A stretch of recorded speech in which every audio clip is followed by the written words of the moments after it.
Pact, for those of you who are with us this morning. Okay. So my name is, for those of you who are maybe new, holding the research forum.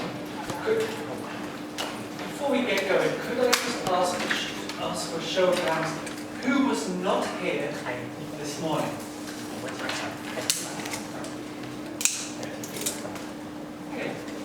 Okay, good, thank you very much. For those of you who are new, welcome. We will be having a very brief recap of the morning events in a moment. And then we will be kind of bridging onwards from this book launch we just had for the State of Land, and we will be looking towards the topic of land and inequality in Thailand. Now we have kind of various levels we're going to build up a discussion of this.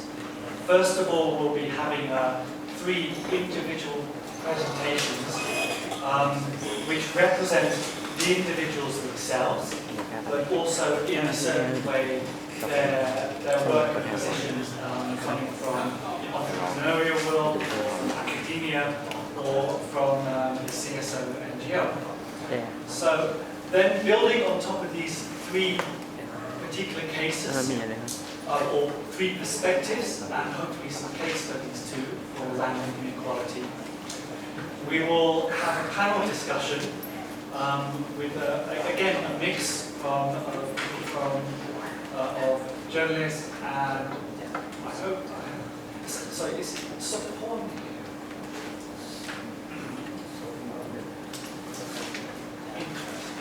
We may have somebody from the government. And if not, then we will cover it. But then we'll also have a mix of academia and we already have a replacement set, that's good. And CSO. So, and then we'll be opening that out into a wider discussion with everybody. So we're kind of building up an upside pyramid from, we'll find the right frame to describe this idea.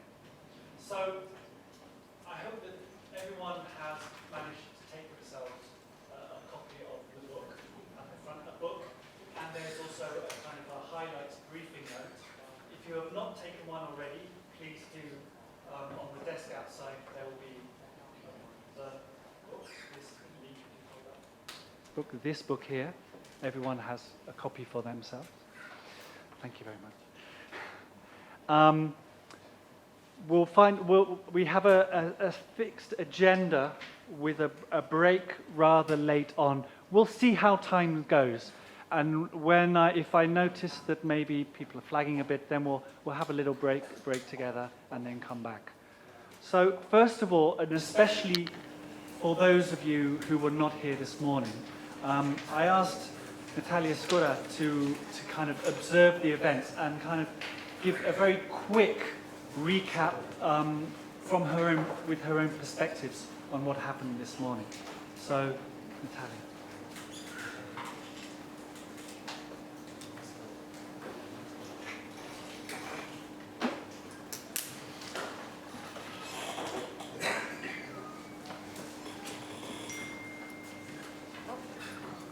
I'm not shorter than the rest of the participants. Hello, everyone. My name is Natalia. I've just moved to Chiang Mai a few months ago. I'm a freelance researcher at the moment, but previously I was also working in the Mekong region land governance project based in Vientiane. So I have some connection with, I guess, the State of Land report in that way. So for those who were not here, and for those who were, please feel free to jump in and add anything that I'm not going to recap everything that was said, obviously, but just some few basic points. But first, I just wanted to sort of call attention to what was discussed as being the value of this State of Land report and what really it is, what it conveys. And that is that I think it's a massive project in gathering data and information at different scales, and done so in a way that you can compare between the countries in the region. And that is extremely valuable because I don't think such a project has been undertaken before. So necessarily it's going to have broad brushstrokes, and it's going to be about trends and looking at the bigger picture, both subnationally, nationally, but in what is really valuable as well is that it looks at cross-border interactions as well. So the regional dimensions of change and the drivers of change at regional level. It also has implications beyond the Mekong region, I think, because some of the patterns of investment and trade, the commercialization of agriculture, and how things are being driven by market processes at global level is something that, and how that is affecting land relations at local scales is something that is happening globally. So I think that's a really valuable exercise. Now there was a bit of also discussion about, so this is an assessment. Is this a report that assesses the current situation and or whether it's something that it should recommend certain things for improving land governance? And yes, it is an assessment, and there was an implication that part of the recommendations or implicit recommendation was about the need for data and the need for transparency of data. But I would say that there's also another implicit message carried in the book, which I think that the report really tries to sort of reposition smallholder farmers as sort of central actors and key contributors to agricultural and rural development. And I think this is done in a context of a region which is sort of seen smallholders become increasingly marginalized due to a range of regional and global processes against which they find it difficult to compete. And this is immediately evident from some of the data on the inequality between rural and urban areas, which is really stark within countries and across. And in particularly in some of the Mekong countries, smallholders have been undermined by national policies which don't recognize or adequately recognize their land rights or allow small farmers to benefit from broader processes. And this is particularly the case, I think, in sort of the post-socialist countries, Cambodia, Laos, Myanmar, and Vietnam, where post-socialist reforms have been one of the strongest forces around the reconcentration of land. So in the past, there was all this conflict because land was being accumulated in a post-colonial context, and so it led to all these land reforms, and now that we've seen the reconcentration of land in these post-colonial, post-socialist countries. And of course, Thailand is an exception to this pattern because, as Daniel highlighted in his presentation, smallholders have been a continuing strongholder base for rural development, or for rural development, and strong participants in that, and there's various reasons for that.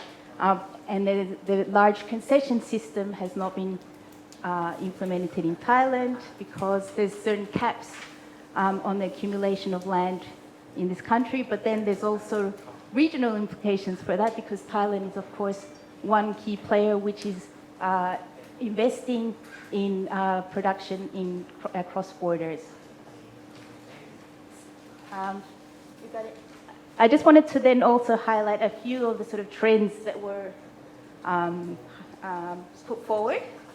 I won't go over all of them, of course, but I think one of the key things coming out of the report is that the Mekong region is still highly composed of a rural population. And of course, there was a bit of debate about what constitutes rural and what constitutes urban.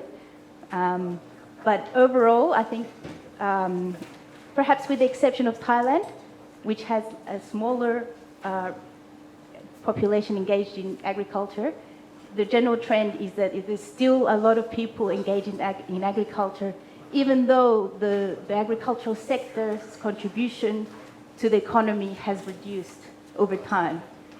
So this means that people still need land because and agriculture is still a key source of employment for people. So I think there's implications there about the need for increasing productivity and to sort of public financing of rural agriculture in this country, in some countries. So the other factor that was not sort of mentioned was that while there is still a large population engaged in agriculture that need land for their livelihoods, the other sectors are not absorbing the sort of surplus labor that's coming out from people being displaced and so forth. So for example, okay, there's people moving to, richer economies like Thailand or Bangkok to absorb some of the surplus labor, but there's obviously questions around that, not only in terms of the capacity of absorbing those sectors, but also in terms of the vulnerability of the jobs that come out of that as well.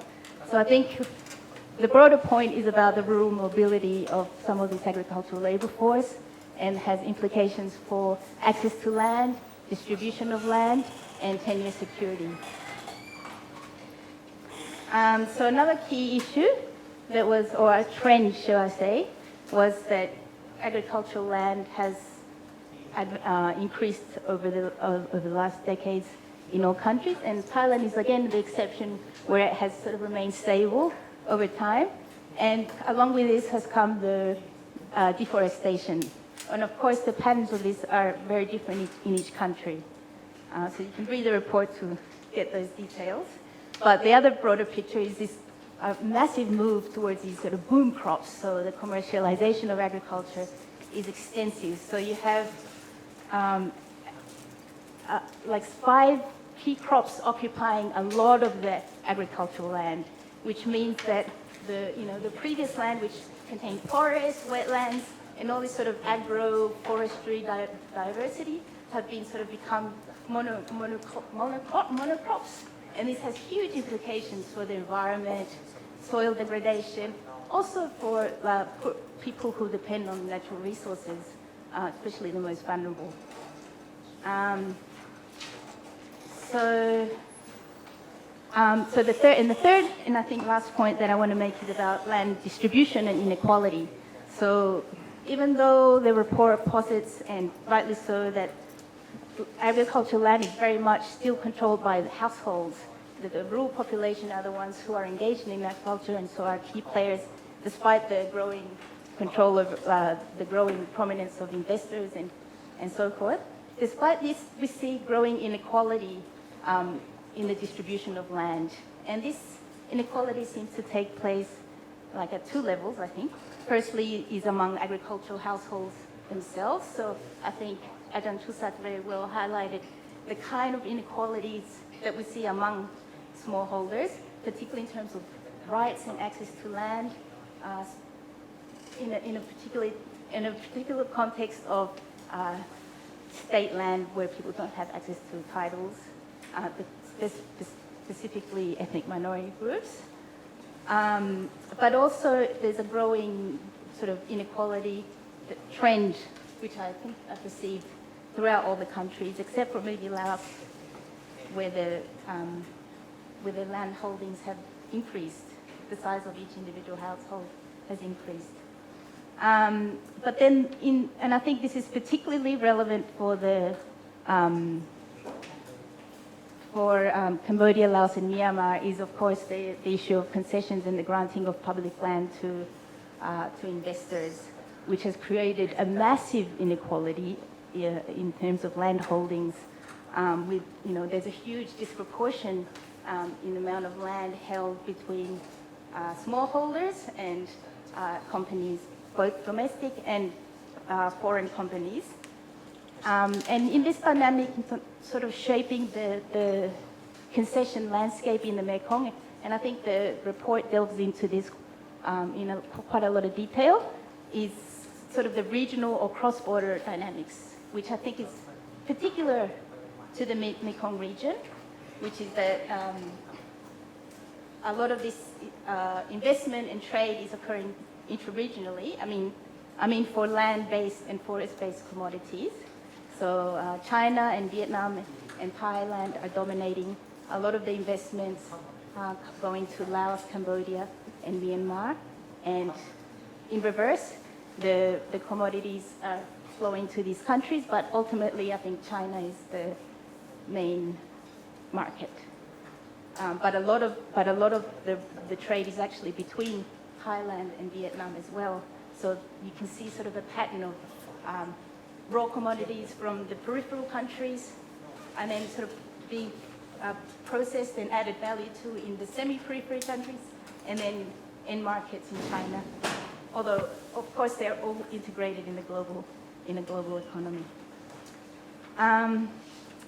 So I just wanted to end on Thailand a little bit because, I don't want to get into it, but just how, because it's going to be the subject that you all know a lot more about than I do. But just wanted to highlight how one of the questions that Daniel asked was sort of there's a lot of indicators or statistics in the books that sort of tend to suggest that Thailand there's a stability to the agricultural sector, right? That agricultural land has not expanded much because it already went through this huge expansion process in the decades prior compared to the other Mekong countries. And so there's sort of stable there. There's a few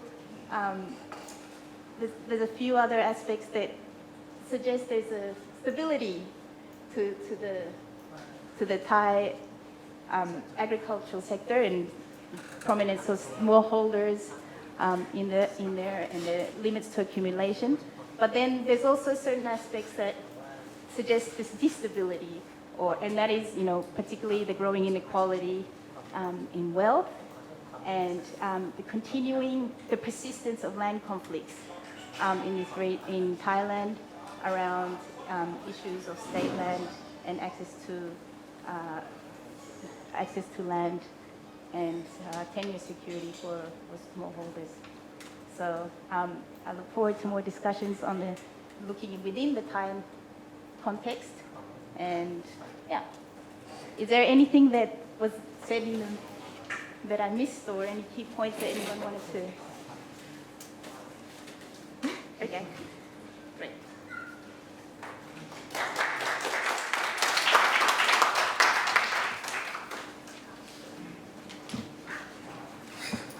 Sometimes it's, even for those of us who were here this morning, sometimes it's really nice to kind of replay what happened or what you heard through someone else's eyes, actually. And it can be really nice to help kind of think through your own reaction to what you heard. So thank you, Natalia, for kind of making us think who were here. And also, I hope it helps you catch up a bit, the people who are new this afternoon. So from this kind of maybe larger frame, looking at the region, moving into kind of broader processes in Thailand, what I'm hoping now is that we will start moving more specifically. A rather large topic, land and inequality. I think it was very telling that Ajahn Chayan, in his introduction this morning, mentioned how this has become a kind of key research area in Thailand. So it's in the ether, so you could say. So a rather large topic, but through these different presentations, I'm hoping that we can start to kind of pinpoint down through specific experiences and perhaps cases. So we have, to start with, we have three, let me just check who's first. Man not prepared. We have three presentations, three perspectives on the topic of land and inequality. I think what we'll do, we'll go through them, maybe we'll have one or maximum two burning questions fresh after each presentation, but otherwise we'll move through quite quickly. So the first presentation will be an NGO CSO perspective from the Asian Indigenous Peoples Pact, who are actually, you could say, a regional organization working in many countries, but actually do have their base here in Chiang Mai, as I first discovered by accident being in the village where I ended up doing my own research in Chiang Mai. It's like, what's this? Oh, this is interesting. But we have Mr. Kittisak, and I apologize for all pronunciations from now Mr. Kittisak Ratanakrajanti. Yeah, I try to speak in English, but if I cannot present clearly, I will switch to Thai. So please bear with me. Okay, yeah, the issue that I'm going to share with you is on the land and equality. But I will scope my presentation on the Highland Indigenous people, so make it more specific.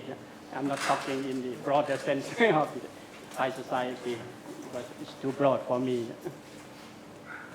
Okay, yeah, before I just like to quickly introduce what is about Asia Indigenous People Pact. Daniel already mentioned that Asia Indigenous People Pact is a regional network organizations of indigenous people. APP is committed to promote and protecting indigenous people's rights. We have currently 14 member countries. We have 48 member organizations. So here you can see in the map, and you can get more information in the APP website.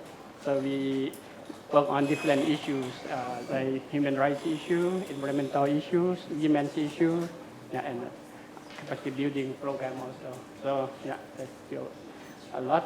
Okay, just go through the main the main issues on the perspective on the land and equality. In the picture you can see, in Thailand it's a multicultural country, so there are many different groups living in the country, from north to south of Thailand.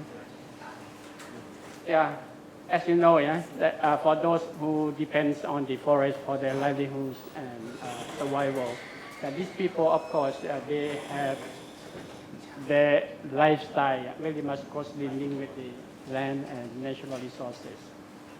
And because this kind of natural resources also the source of food, shelters, and also medicines, and also, of course, is learning space and socialization. And as you know, some of these communities been in the area for more than hundreds of years. So long before even the creation of the new modern state, and also the enactment of many laws that are in a later stage affecting them. So these people, they have developed specific knowledge, culture, and custom in maintaining and use of the natural resources surrounding them. So this morning, we discussed a little bit about the customary land tenure system. I think that this issue is really much relevant to us and important. But unfortunately, this kind of use and management based on the customary use and management is not formally or legally recognized by the law and the government. So that's the weak point that we are facing, and that also leads to the inequality in a later stage about the rights to live in the forest. Okay, as you can see, even though they have this kind of knowledge and system, but at the end, if it's not formally recognized by the state, and then they are facing different kind of problems. One of the problems is the negative stereotyping and discrimination. So this kind of issue, from our perspective, is really, really strong, because as you know that many general Thai people, they still views and look at us in a negative way. Even the term used, like Chao Khao, means, if you look at the connotation, is quite negative. Means non-Thai, and also, it also implies to uncivilized people, kind of thing. So it's quite negative. And this kind of issue is still ongoing. I think that still existing in the Thai society at large. And of course, the livelihoods and way of life of these people are still not really much well understanding by the major public in the Thai society.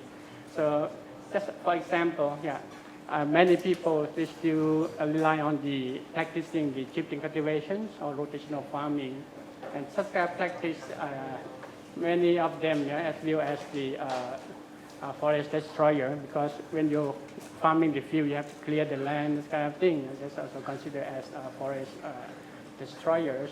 And some of the group in the highlands in the past they used to grow opium poppy, but that's also at a later stage that they also blended as a drug traffickers kind of thing. And of course, many of them in the past, we also discussed a little bit about the in the past situation about the communist insurgency. So many Highland community, Highland people also joined force with the communist party in the past. That's also considered a national security threat. So this kind of the issues, so I think that's carry onwards up to now, this kind of issue. That's why, and this negative stereotyping also continue to shape the policy and laws of the Thai government.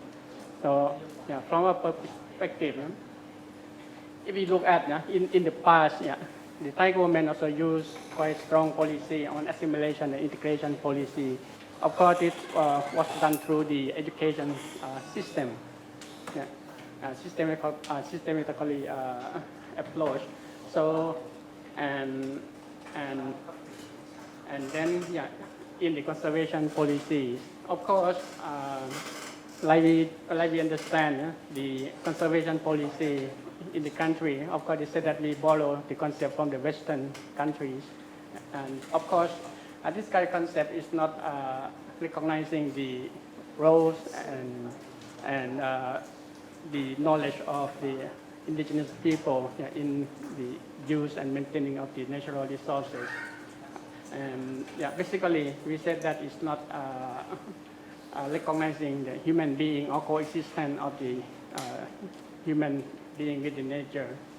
And there are many measures that released or proposed by the government, like relocation policy, and if relocation policy cannot be taken place, they also try to limit the infrastructure development, just try to control people in the forest area, so that they cannot do much activity that they said the so-called harmful to the environment and forest area. And one of the activity or measures is to try to centralizations or to encourage people to stop doing the chipping cultivations and ask them to do the permanent farming, like we discussed earlier, that this also involved with the cash cropping, and then at a later stage you have to use a lot of chemical fertilizer, this kind of thing, and then it brings about another new problems and issues. And of course, expansion of protected areas also one of the prominent issues, and this kind of expansion of protected area also overlapping in many lands of communities, and of course that's caused a lot of conflict between the state and the communities. And in addition to this, the state also imposition strict rules and measures in control and use of the natural resources. Of course, this also causing a lot of problems and conflict between the state and the communities. As you can see, I will give you some example on this. The recent case is like I just came back from Omkoi. Omkoi is one of the district in Chiang Mai.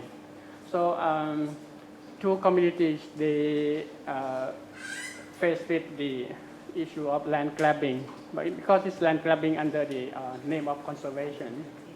So in Noi Palangan and Mangpoi village. So these communities are in Noi Palangan, actually is original Karen community, but I think around 20 years ago, when the government tried to encourage to set up so-called sufficiency economic communities, something in Omkoi, and then they also try to encourage community in the upper area, like from watershed area, to come down and stay there.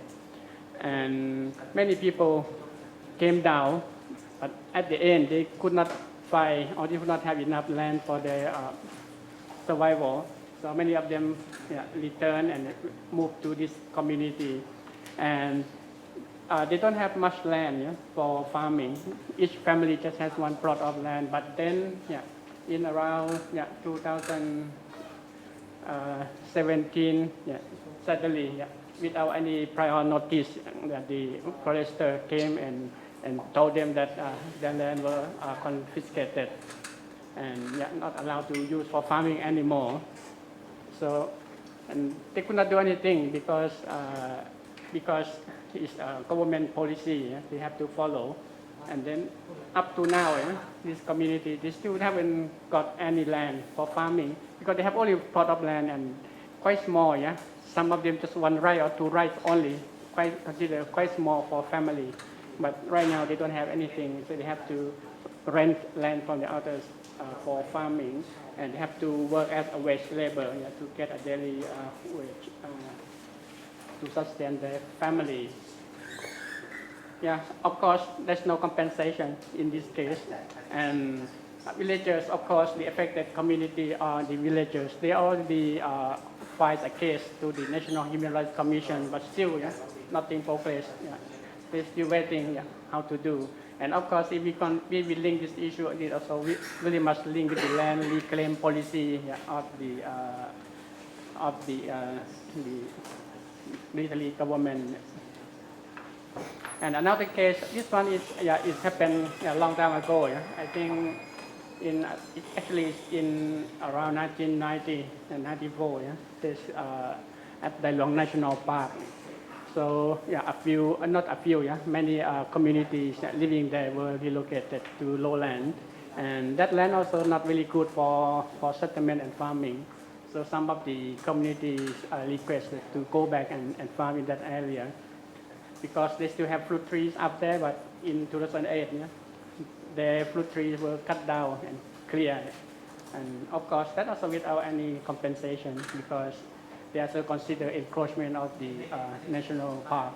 So that's kind of issue you can see these people not to do. Many people, I don't know if there are any research to follow up about the impact of the relocation of the community right after that. So it's just the case. And another one, as you already know, is about the eviction of the Karen people from the Kankachan National Park. As you can see, the second relocation was taking place in 2011.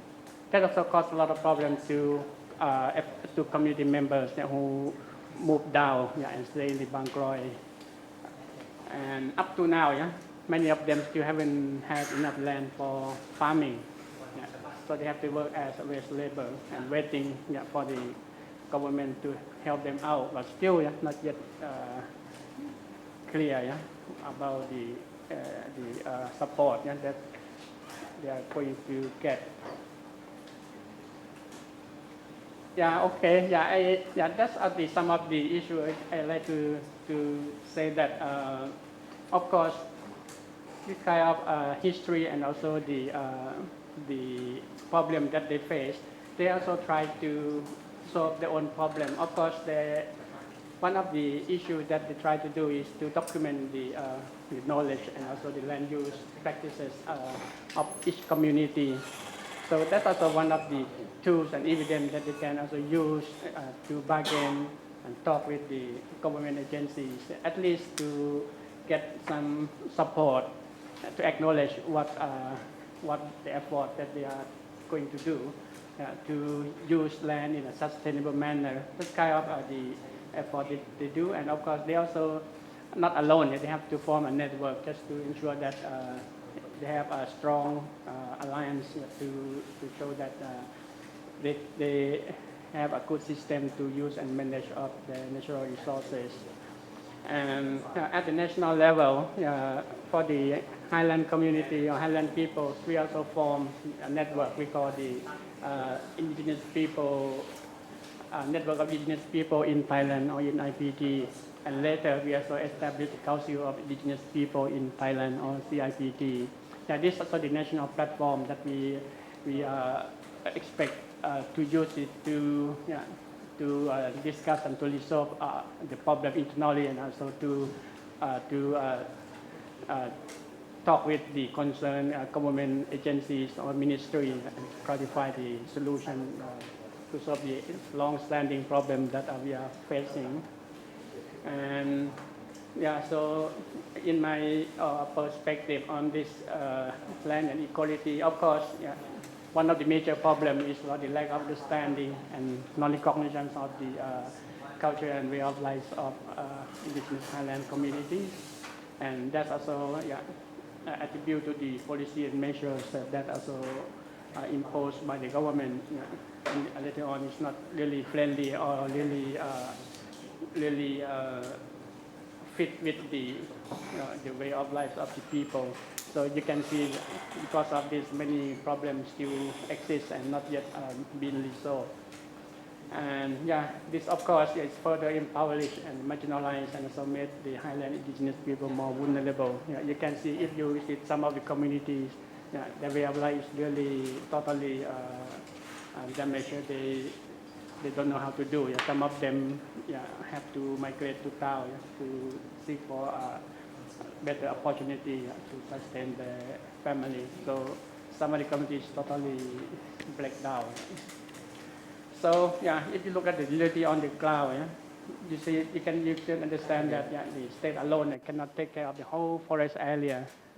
So you need a lot of support from the communities. And centralized of power on resource management, of course, it also increased a lot of conflict with the communities. And one of the key issues is the lack of the tenure security and recognition of the customary land rights of the communities. I think that's one of the major problems that we are facing, is a reality that we are facing right now. So this limiting issue, from our perspective, there's no answer, but it needs an answer from all of us. Thank you very much.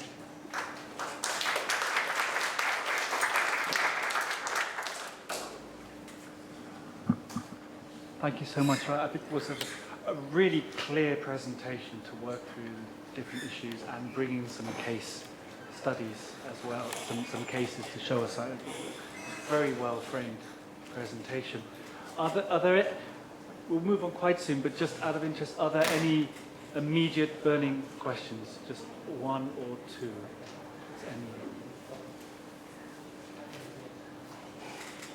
Otherwise, I will have one question.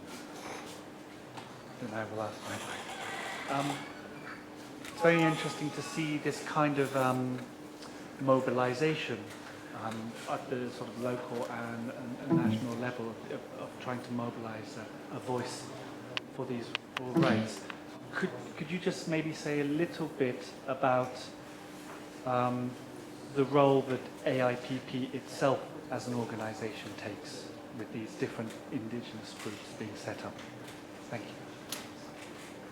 Okay, like I mentioned that AVP is a regional network organizations, and AVP also work with the member organizations.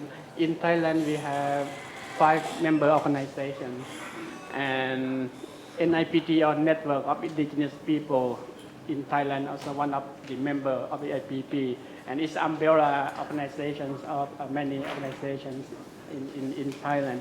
So AIPP, basically, we provide support to member organizations through the different issues, like we have the environmental program. That of course we also try to look at the environmental issue that related to the human rights and the indigenous people's rights, and we try to build capacity, try to give them skills and knowledge on the international law and also the international and national law that's relevant to them, so that they can understand and apply to resolve their own problems at different levels. And of course, some of technical issues like the community mapping, that's also one of the issues that we AVP also try to build capacity to our member organizations. That of course we also network with the different indigenous organizations in Southeast Asia or in the Mekong region who has the same knowledge, so we can learn and share from each other and try to help each other on the issue. And one of the issues that AVP is doing is to do the international lobbying and campaign. So we document the case from the country levels, and of course we also try to use that kind of evidence-based information to advocate at the international level and try to influence many policies and law. As you know that the many policies and law, yeah, once is going back to the country, that will be the operationalization or implementation. So it's better if you're able to engage at the policy level, try to influence, try to input your issue as much as possible to ensure that there's a safeguard to protect your rights and issues. And then when it comes to the implementation on the ground, you can also monitor and following up on that issue. So that a brief introduction about what role of the AGP is doing to support. So my colleague here also can add on about the role of the AGP in supporting and in working with our member organizations at different levels. Thank you so much. No. Okay, we'll leave that there. And we'll, please, any thoughts that come up and questions or that come up in your head, do keep them. There will be a chance to come back to these presentations later and ask your questions. So please, do make a note and keep them in mind. Thank you so much, Mr. Kitisak. Great. Good afternoon, everyone. So I hope that you are not sleepy by now. My name is Lee, by the way. I represent Aka family. Well, the topic is quite heavy today, but I'm pretty sure that all of you, like, burning inside, and some of you is probably not find the answer. But anyway, questions is good anyway, to figure out. I'm from Akama Coffee, which is I found as a social enterprise by 2010. But I would like to start from this young ladies. I'm sure that all of you know this lady from Swedish family. She said, I feel everything was meaningless and there was no point going to school if there was no future. I think this is very clear. And this is, she stated in the Time magazine. To me, as part of the community, because myself is from communities, from rural communities, and my village also still considered not even a village, it's just a community, part of one of the village. And yes, we all in the village, we don't have the land title or anything, but the young generations like myself is growing, and we all need protect from, obviously from the state, but I'm not so sure how much we can wish for that. But definitely from today I have to talk from the perspective of entrepreneur. So probably you guys like look at me like, oh, okay, this business persons. But anyway, I really want to make a difference to you that this news is very, make very heartbreaking. And you see the Amazon basin there was, have been burning for many months. Obviously, there are many people, especially indigenous people, are living in this area, and these people they live with the belief and respect in the nature. Of course, we're talking about the forest, we're talking about the land, talking about the air, talking about the under the sea as well, not just the soil. But more than 60 kilometers wide that's burning across one of the that we call it the lung of the earth, which is very heartbreaking for me, and it happened from just a few people that greedy and would like to take the benefit from this kind of like illegal logging and all those are deforestation that happen. Thinking about how many million species that have to hurt by this fire, forest fire. We call forest fire, but I think this is a human fire that burning. So a part of my route that I could not gone away, that's it, not to talk about the indigenous, because that's my route. And I believe that at least 50% of the agricultural produce that we probably consuming across Thailand, they're producing in the indigenous area. And definitely one of the products, like commodity product like coffee, that produced in Thailand also mainly produced in Highland. And definitely that's not just Thailand, but most of the countries that produce these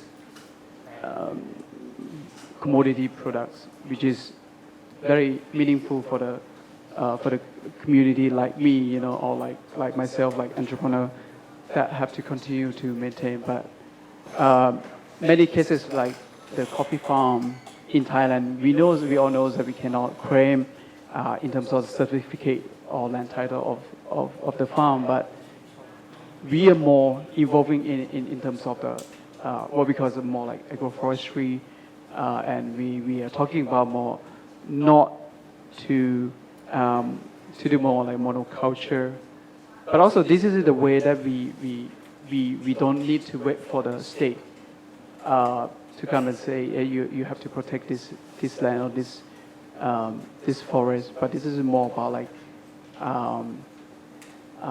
democratized by the people in the communities. And I'm from the indigenous community. That's why I would like to highlight that the wisdom, the culture, and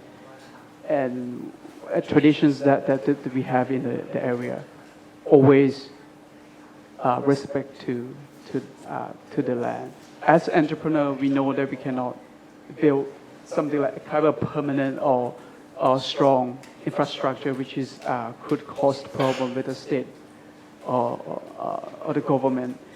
But what we do is we need to see the options. The option that we would like to see is that the new kind of civilizations, which is not talking about only about commodity, not talking about only being the corporate business system, but we are talking about social entrepreneurship, which is, you know, that this day there are so many people that involved in millions of families, especially small families that work on the land and taking advantage from the soil, from the land, that protected by many meaningful and also respectful people.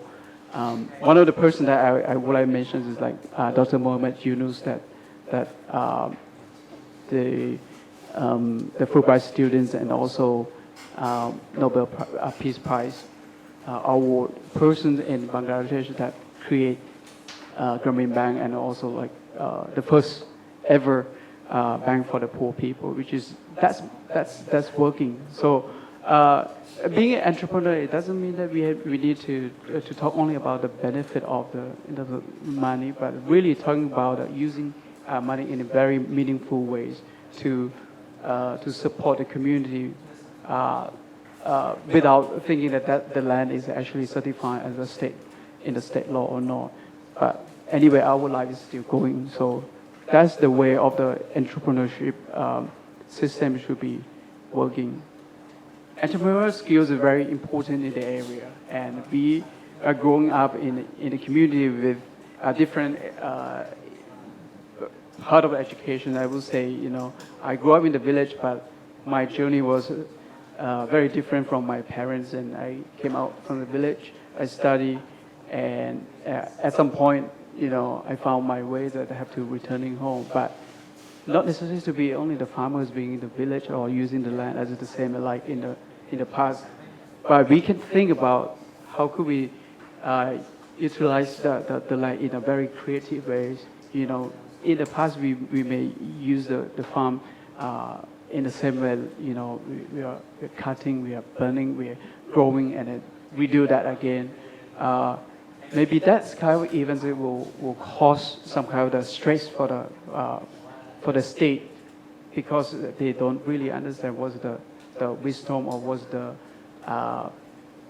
sustainable philosophy behind that kind of burning. But we don't need to explain everything since the state also never thought to understand everything anyway. But what I'm saying is that part of the entrepreneurial skill will be need to implement into the community to make sure that the land will not use in and creating more conflict to the community and state.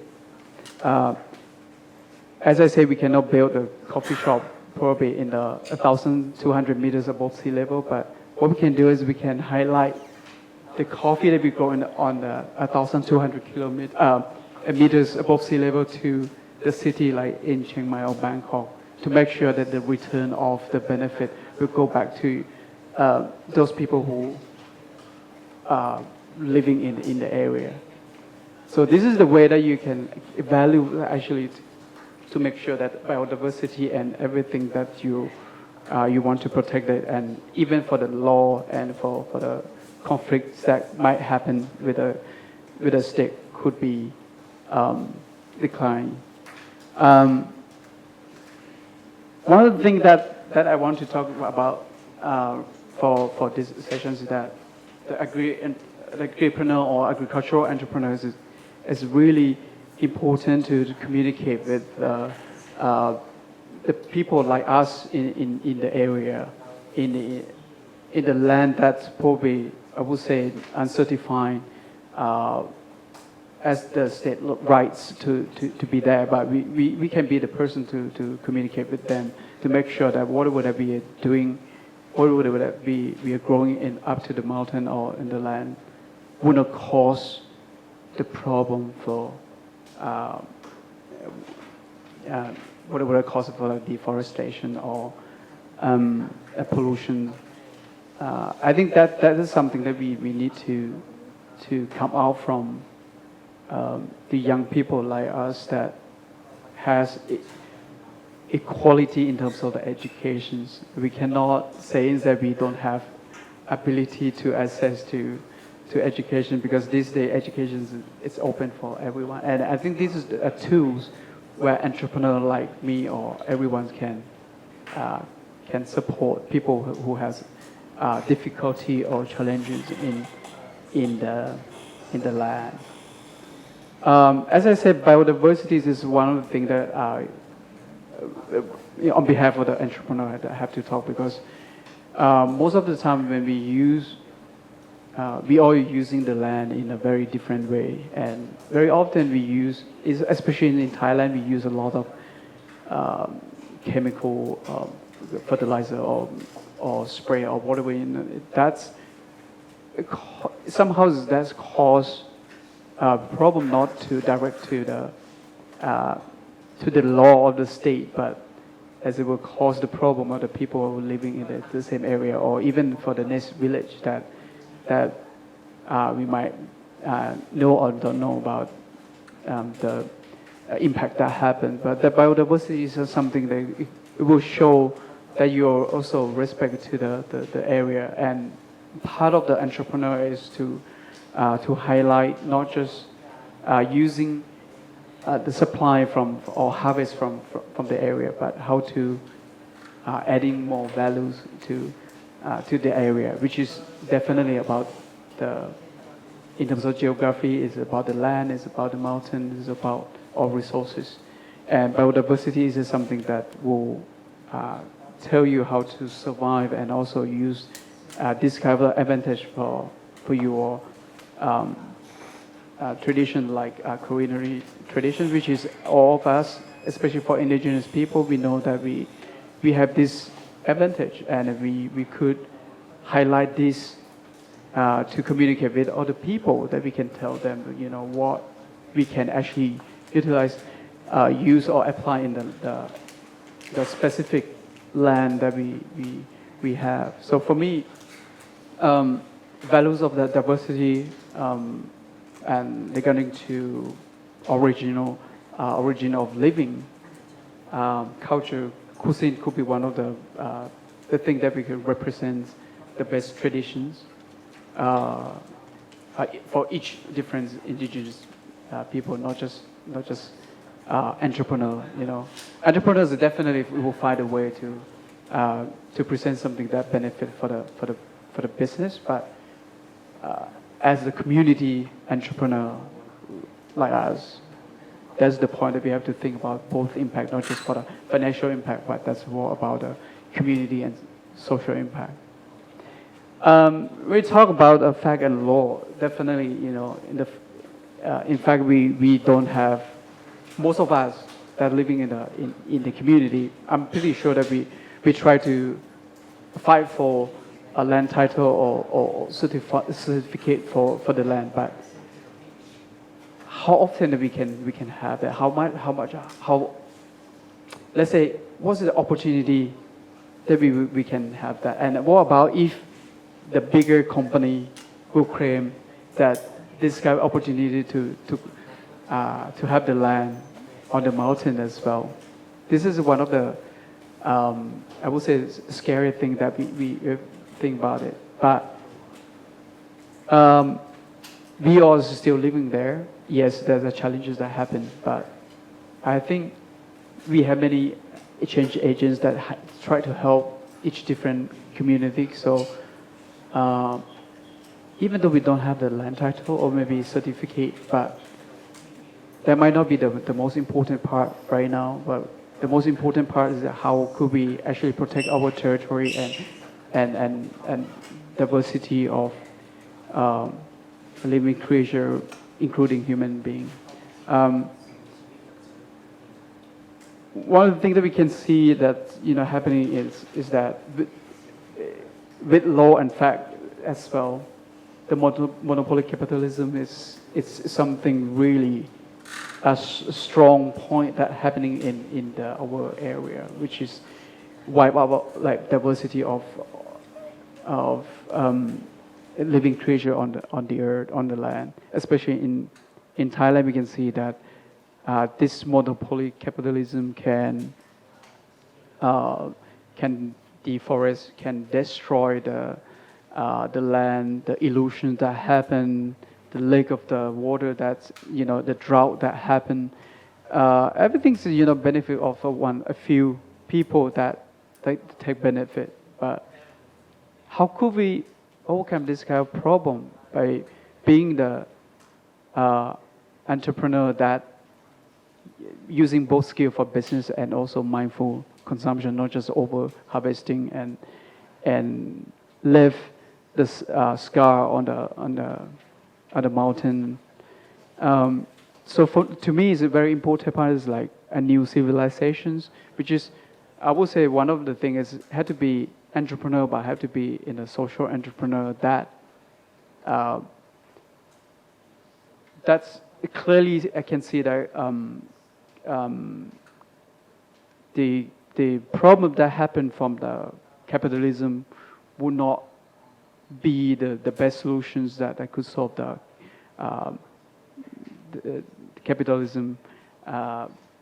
So I think one of the things that we need is the new terms of the civilization, which is we can support the local people that, for example, in Thailand, we have so many people that are living on using the land as part of the earning their revenue and also supporting their family for different stuff like education and also part of the career. So definitely something that I would say that we need the young people like us here to think about being entrepreneur that's all consumer that be very mindful consumer, mindful entrepreneur, and also could be mindful producer.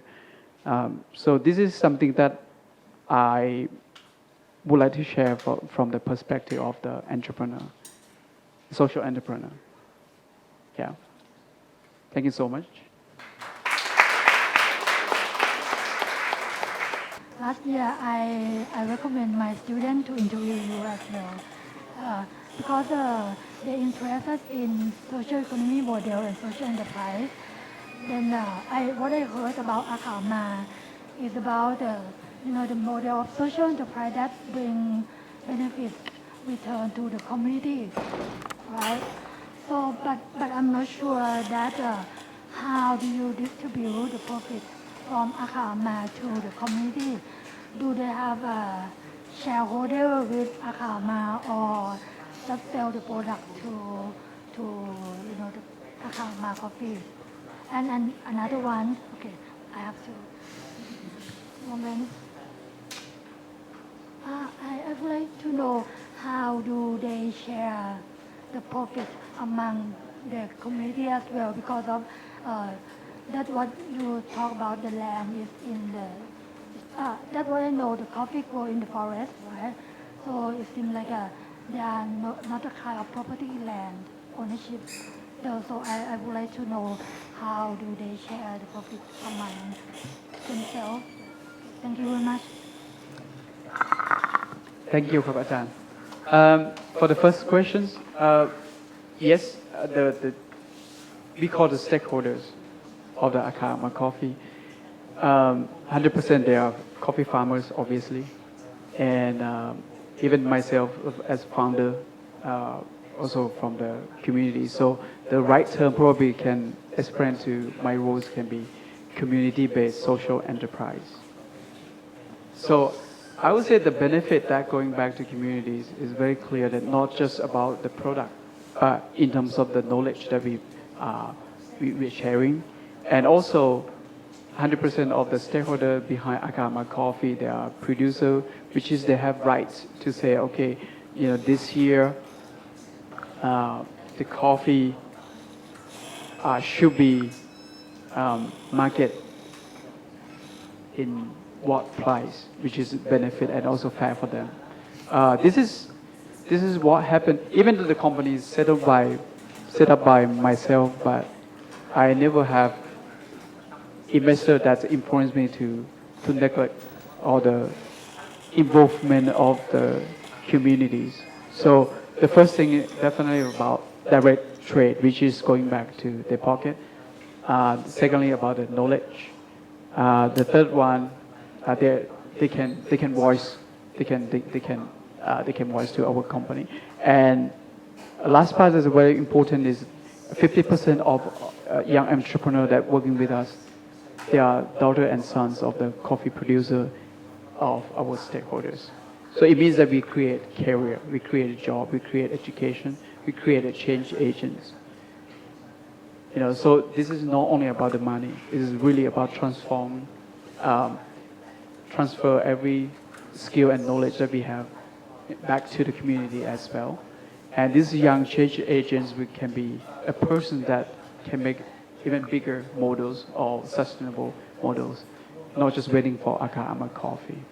So this is for the first question. The second one is like, yes, the land definitely is not owned, by law is not owned by the villagers, but practically we're working with the community and also state government to make sure that we don't have the conflict to produce the coffee, to produce the fruit, to produce the vegetable and everything.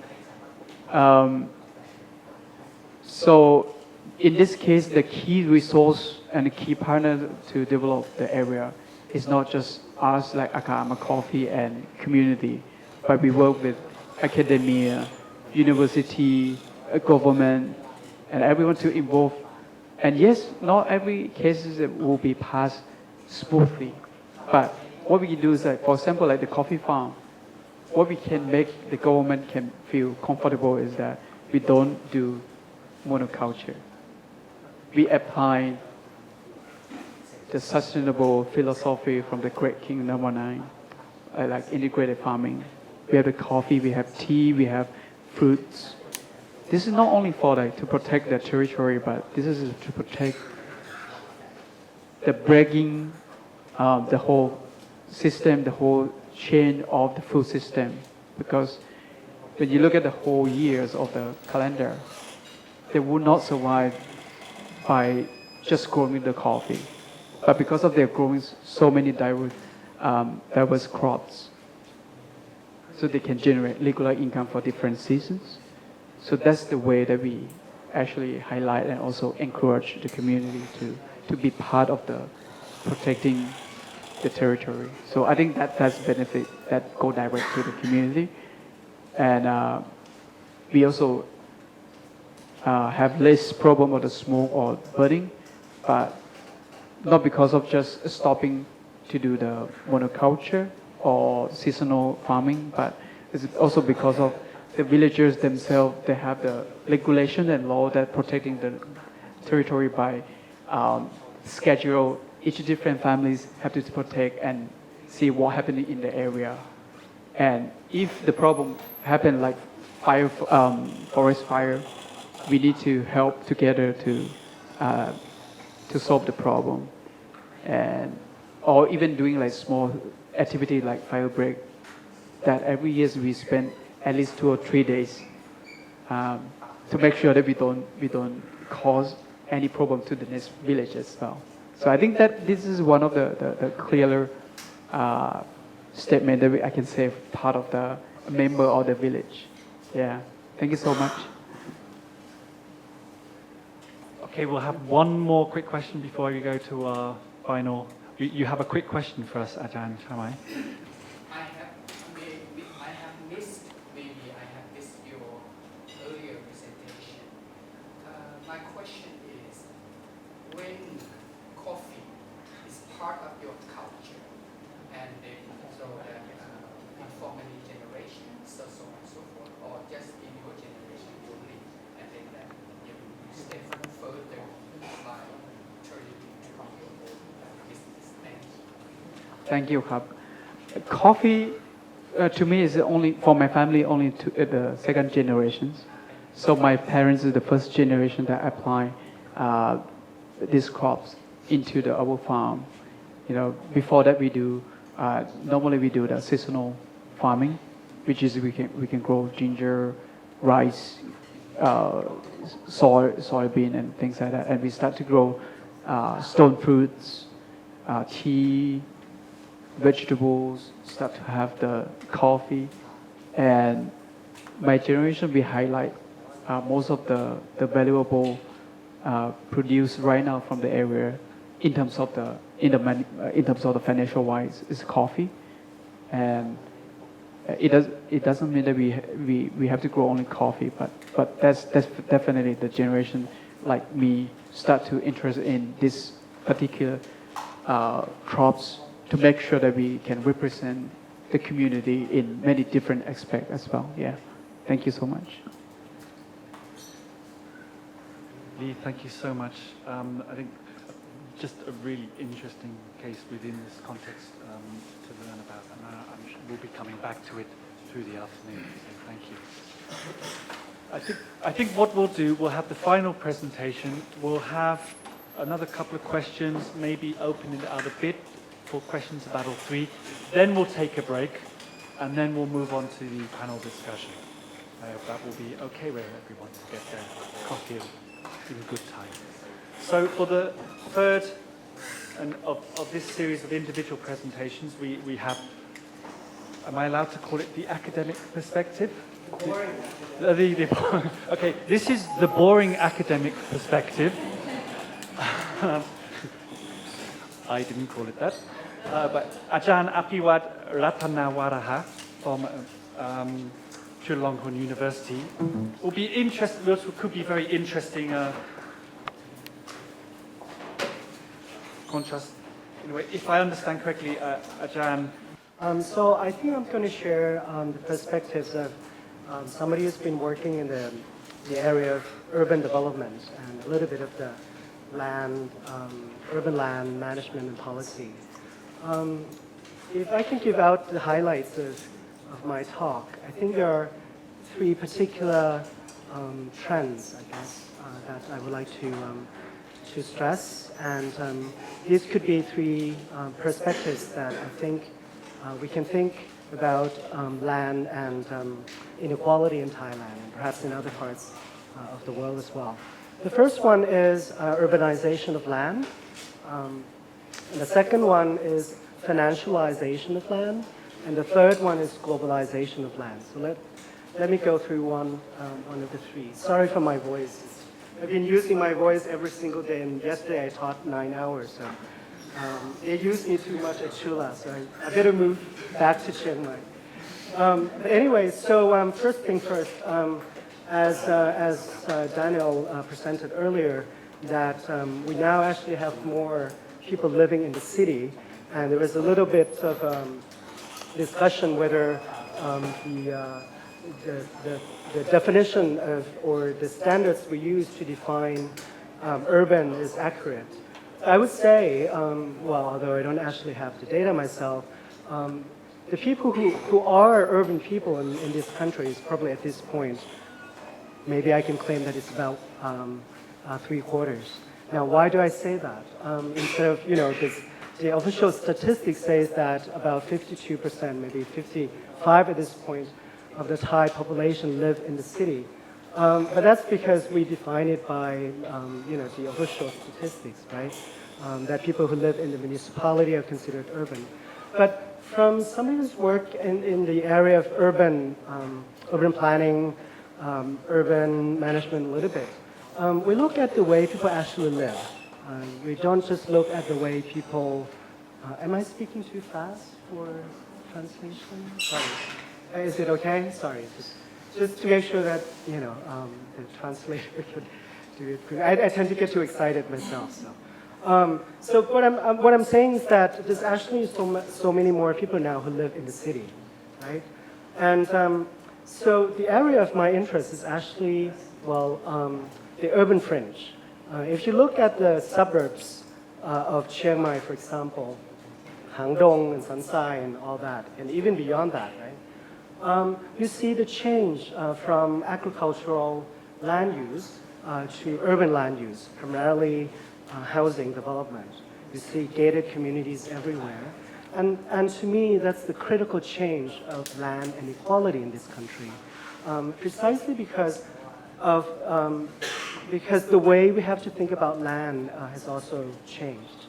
And let me throw in another 3 dimensions of ideas about land that I like to frame this land and inequality issue. The first thing is that land was used primarily as a productive asset before, meaning we used the land itself, the soil, the water, everything in the land as the material productive asset, right? So agriculture is primarily the use of land as productive asset.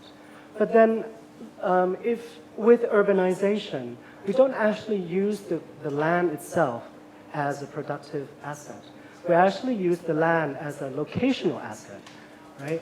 Because it doesn't matter whether the quality of the soil is good for housing development projects, right? It's all about the location of the land. So at the urban fringe, you can see this conflict, a very fundamental conceptual conflict between people who want to use the land as productive asset and people who want to use the land as locational asset, right? So, I work with a lot of I don't work with them, but I know a lot of real estate developers. As you study urban economics or land economics or real estate economics, they'll say, okay, what's the most important factor in land development? That's location, location, and location. They don't say anything about the quality of the soil, and quality of the soil, right? So this paradigm shift matters a lot in terms of policy, because from the book that's launched today, from the previous presentations, we can see how different perspectives are clashing between the sense of land as productive asset and land as locational asset. Let me throw in the third one, which is about land as a consumption asset. Now, for people who have already gone beyond producing, manufacturing, people who, come from Chulas, so we're right in the middle of the city. We don't really, I'm not saying we, but a lot of people don't think of land as a place of location only. you think of parks, you think of national parks, not as the place for use of the soil, nor use of the location, but primarily the land, the forest, the parks, is the consumption of, say, the middle class who will enjoy the greenery. That is what I think this society of post-industrial, perception about land. So it's not just a matter of, we can use the location to produce something anymore or where to live, but it's the land that we want to preserve so that we can enjoy it directly. Not the soil, but something that comes out of the soil, like trees, for example. So these particular three sets of ideas about land, I think are sort of the fundamental forces that are shaping the way we think about land policy. And that is related to the second point that I wanted to make, which is about financialization of land. I don't think at this point land, at least from my perspective of dealing with urban land, it's not just, it's not treasure, right? It's not something that you want to keep for a long, long time for newer generations. It's not something that you want to keep for your nieces and nephews and grandchildren. It's not that. It's become not even a commodity. It's beyond that. It's some sort of financialized asset that you can use it for other purposes that you prefer to have in life. So land itself is totally a thing at this point. There is no heart in that, right? Versus in the highland communities where people still treasure land and there's some spiritual sense to it. But I don't think that's the case anymore, especially land in the urban and suburban settings. And that is critical because when you think about inequality and when you think about how finance has become the force that drives our life, when people don't see land as some sort of spiritual or some sort of treasure, there is no moral attachment to it. And that, I think, is critical because once we see land as a financial asset, then it can be used however you want. The interaction between people who deal with land will think of land as something that they don't really care, as much as it creates some financial outcome or output that they prefer. And that's sort of related to my third point, which is globalization of land. So it's sort of my personal interest and research a little bit.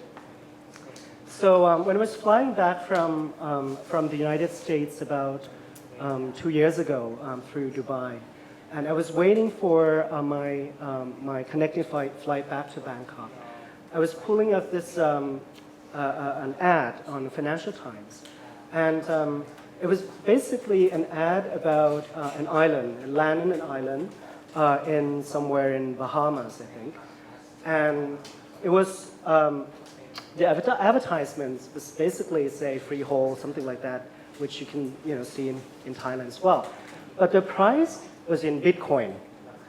The price was in Bitcoin. It wasn't even in US dollars, right? So to me, this is striking.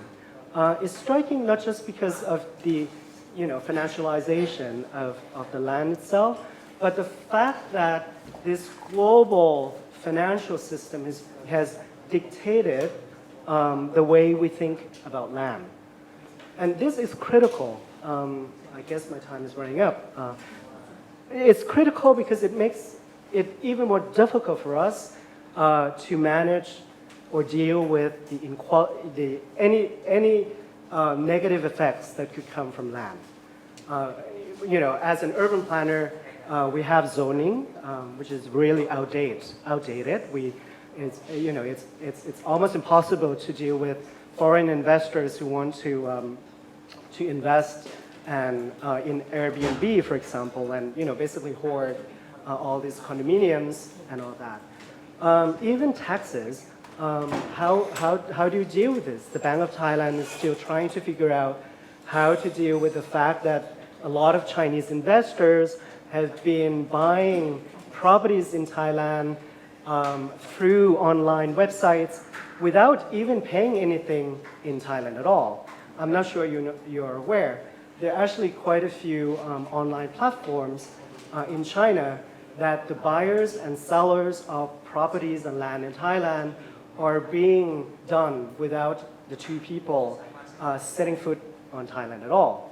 So it's not just that globalization, but the additional part of that is the fact that land itself is no longer a local commodity, and it's no longer a local market that deals with land. So to me, it's a little depressing, and we have to actually learn more how other governments, other countries deal with this kind of situation. Before I end, I think there's some hope, glimpses of hope, I guess. One is, for example, in the Netherlands and also in New Zealand, they try to deal with the situation that a lot of foreign investors, Chinese primarily, mainland Chinese, maybe now Hong Kong, have been buying properties in those countries. Not just actually urban land, but also agricultural land. In fact, if I may share another one, I remember seeing a news report in a Japanese program that Chinese investors have been buying agricultural land and sort of like rural land where they have really good quality of water so that they can bottle the water and send the water back to China and all that. So, but what I've seen is that a lot of governments are also trying to use existing policy instruments and measures to deal with this. For example, they try to maybe tax more, and the second thing is to limit the ownership of foreigners who don't actually live and contribute to the local community. So there are a few attempts going on around the world that I think we should learn from them and try to deal with this trends of land that affect inequality. My last point, I guess I have 1 more minute, if I may. So when we think about land inequality, I don't think we should just look at, I mean, this is sort of almost like an echo chamber, right? I mean, we're here because we care about this issue. But we also have to think about how, not just about land tenure and other things that we've discussed, all these are very important. But from my perspective, dealing with infrastructure, financing, and development, the issue of how the government invests in infrastructure affects the way inequality will evolve over time. Because even though we try to tax landowners as much as we can, and I think it's great that at least we have some sort of property taxes there, even though they're not the best. But the case of the United States and other countries that have skewed income distribution show that even very good property taxes system, you can still have very bad income and asset distribution. And it has a lot to do with the way the government expends the money. So when we look at the land, we should not just focus on how people own the land, but how the government invests in infrastructure that will affect the value of the land itself. And that's sort of my last point. Thank you.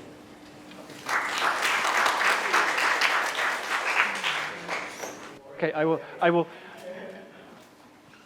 I think there's a very interesting contrast going on here from different conceptions of land. Within that, with this kind of breaking up of views of how, if for example we have the example of Lee or the cases that are presented by AIPP, and there's all these people that do view their land in a very different way, and are trying to negotiate, lobby fight for a way to maintain access and have rights over that land, how do they compete against what seems to be fundamentally a completely different conceptual approach against a financialized system? Well, I certainly I'm not a political scientist, but I think there's a room for political economy there, right? How you actually you can actually amass collective action to some extent that you can. I'm not going to say fight against, but basically lobby against these bigger trends that has bigger money, right? So I would say what people have been doing in terms of collective action is the key, but how much that collective action would contribute. If I may add, I think you need to find the urban alliance in the sense that we do this quite a bit in terms of how we can use the demand side pressure to help with the supply side. Say, for example, we know that big corporations use fertilizers. We know that they create all this negative, terrible catastrophe for humanity, right?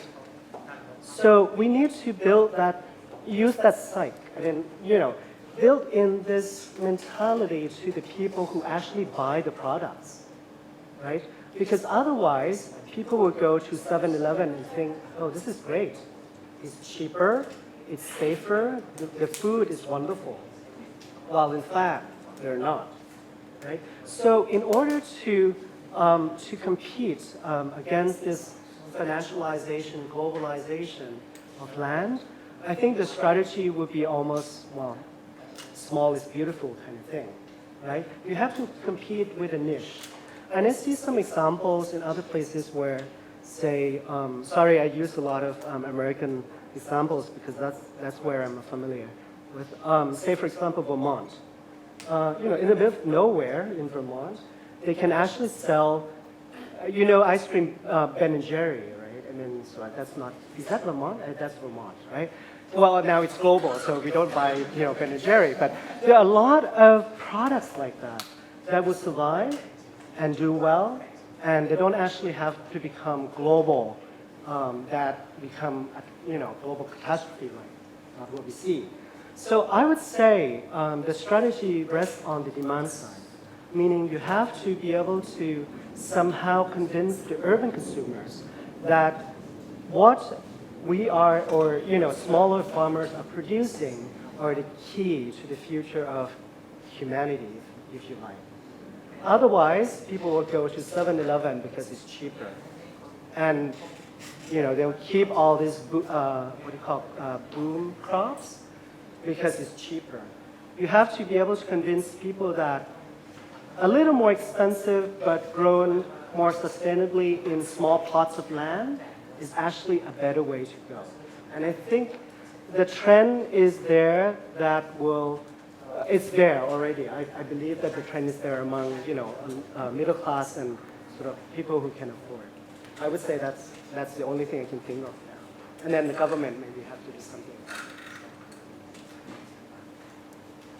In what Ajahn Apiwat has kind of classified, kind of land as a productive assets or location assets. I think this is quite interesting. I think in the morning we have been discussing a lot about agricultural land, the smallholder, which mainly I think dealing with land as a kind of mean of production, especially in agriculture. But in kind of changing of the society, especially in the case of Thailand, out of these 5 countries, which already Thailand is kind of exceptional in many cases, I think the way we value land has been kind of, it's different from it's moved away from productive things. But it's kind of more like in your term is locational access, right? I just think about one case where in Phetchabun, Phu-Thop-Berg, right, which the mountains, Ban Mountain used to be grown the kind of cabbage areas, but in the last 5 years, I think it has become a resort, right? And that's because of locations. Nobody talking about the quality of land, quality of soil or something. I think in Thailand case, there's probably increasingly diversify of the value of land. I've done a little bit of the field work on the special economic zone in Chiang. Chiang, I'm from Chiang Rai. When I grew up as a boy, Chiang is 100 kilometers away from the center. It's far away, it's so remote. But now in Chiang, the price of land is one right is go up to 5 million. At that area that's designated as a special economic zone. And that's because of locations. Also, in some academic terms, they use it's become a positional good, right? Because of it's there, right? If that same kind of land, but different places, nothing. But from my restudy of my former village in the traditional research in the past when I did my PhD, a small village in Nan. Is farmer village, and then people are, and there's a lot of migration, from people from this small village go to Bangkok or work as a factory worker or construction workers. To my surprise, that the land's price very high, very expensive, and there's very rare case of land selling. And when I interview people and how we studied in the past 15 years,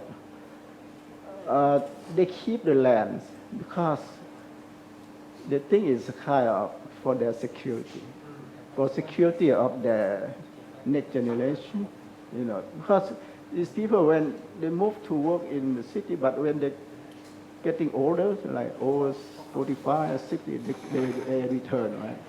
And their children go, another generation. So they come back, these over 50 or people, to take care of their aging parents, and they work on the land. They know that the income is not good as compared with what they earn in the big city, right?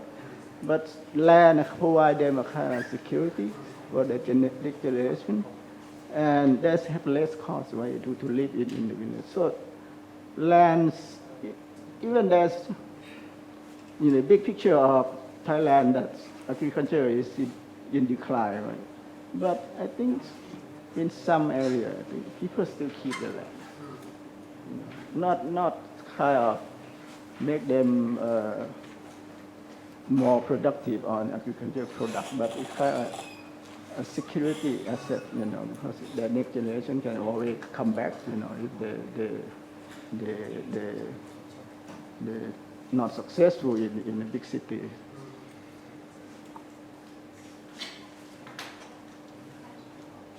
Yeah, okay. So I totally agree.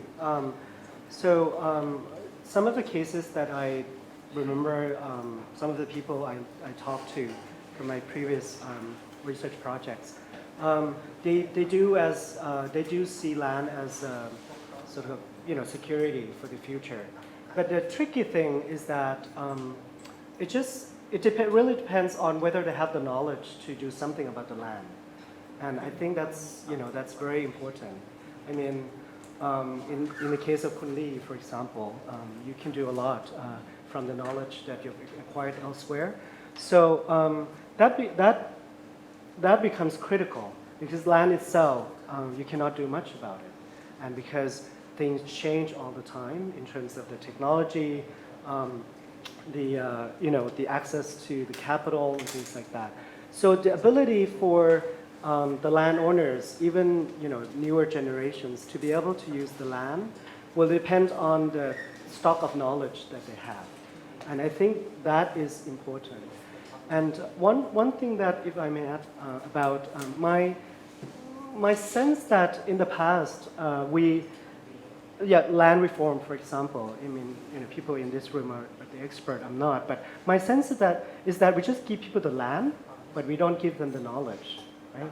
So a lot of times, then, they cannot catch up with what's going on in the world. Because at the end of the day, land, the demand for land is derived, right? We don't need the land itself. We produce something off the land. So the knowledge about the products that you can generate from the land are actually the determinant or the critical part that dictates what we can use with the land. If we don't deal with the derived demand part of the land, then we're losing, the big picture.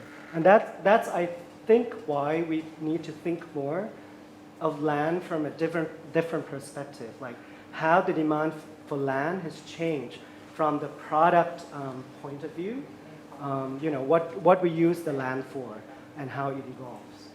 So, Thank you so much. I hope everyone is a little bit refreshed.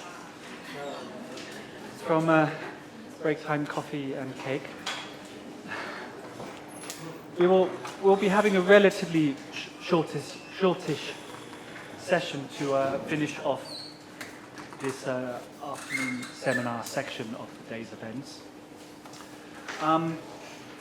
I guess we're going to treat this kind of more maybe a bit more informal, a bit more loose, and kind of gather together some of the thoughts coming out of the three presentations, and maybe in a way hear some reflections from some other participants today, and then maybe also place these perceptions on land inequality to think about, okay, what are the dynamics now? What are the maybe the emerging trends now that could impact upon land and inequality? Maybe also, rather than just thinking in terms of doom and gloom, what are the opportunities that maybe exist to counteract, if we are to decide that there's a growing or there's emerging or there is a problem with inequality, what are the kind of opportunities we have to address these issues? So we have four panelists here. We will focus the discussion with them, but I think even from the beginning, if there are burning points or reflections or questions to put in, feel free to put your hand up and we can start opening out a little bit with the discussion. So we have Rina, starting from my right side, we have Rina Chandran, who is a journalist for Thomson Reuters Foundation. Thomson Reuters Foundation. As I said, this will be an informal session to the afternoon. Let's see how far we can get through this. And then, due to a no-show, we have Ajahn Rangmani from Thammasat University, who, as I mentioned earlier, has done some very important work on collating land and inequality in Thailand, has kindly offered to, how would you, in fact, I'll let you introduce Ranwatch Thai in a moment. And then to my left, last but not least, Ajahn Chusak from Chiang Mai University. So I think to start with, just to hear a little bit from each panelist, I would like you to potentially introduce yourself, introduce your work and how that links to land and inequality, and then maybe feed in some reflections on that in relation to the three presentations we heard today. Is that possible? Whether it's actually reflecting through a personal experience, story or case, or a more conceptual reflection. And I think we can, let's make that quite short for each person. Let's not make it too long, so then we can kind of build up a frame of discussion rather than just one by one. I could nominate, or would someone like to volunteer to start before I'm forced to nominate someone? Thank you, Rena.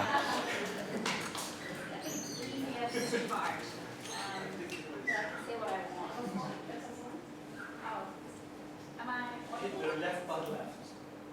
Okay, all right. Put it quite close so Okay. it comes to translate. All right. I'm a journalist with the Thomson Reuters Foundation. We're sort of the NGO arm of Reuters News. And we cover human rights issues, and I think everyone will agree that land rights is a human rights issue. When I started doing my coverage, I thought I was going to write about farmers fighting for land in rural areas, but that's not what I do at all. You know, I've written about farmers, I've written about people in forests, I've written about street vendors, I've written about slum dwellers, I've written about people living in shacks along the Klongs in Bangkok. It's all a property issue, it's all a land rights issue. I wanted to bring up three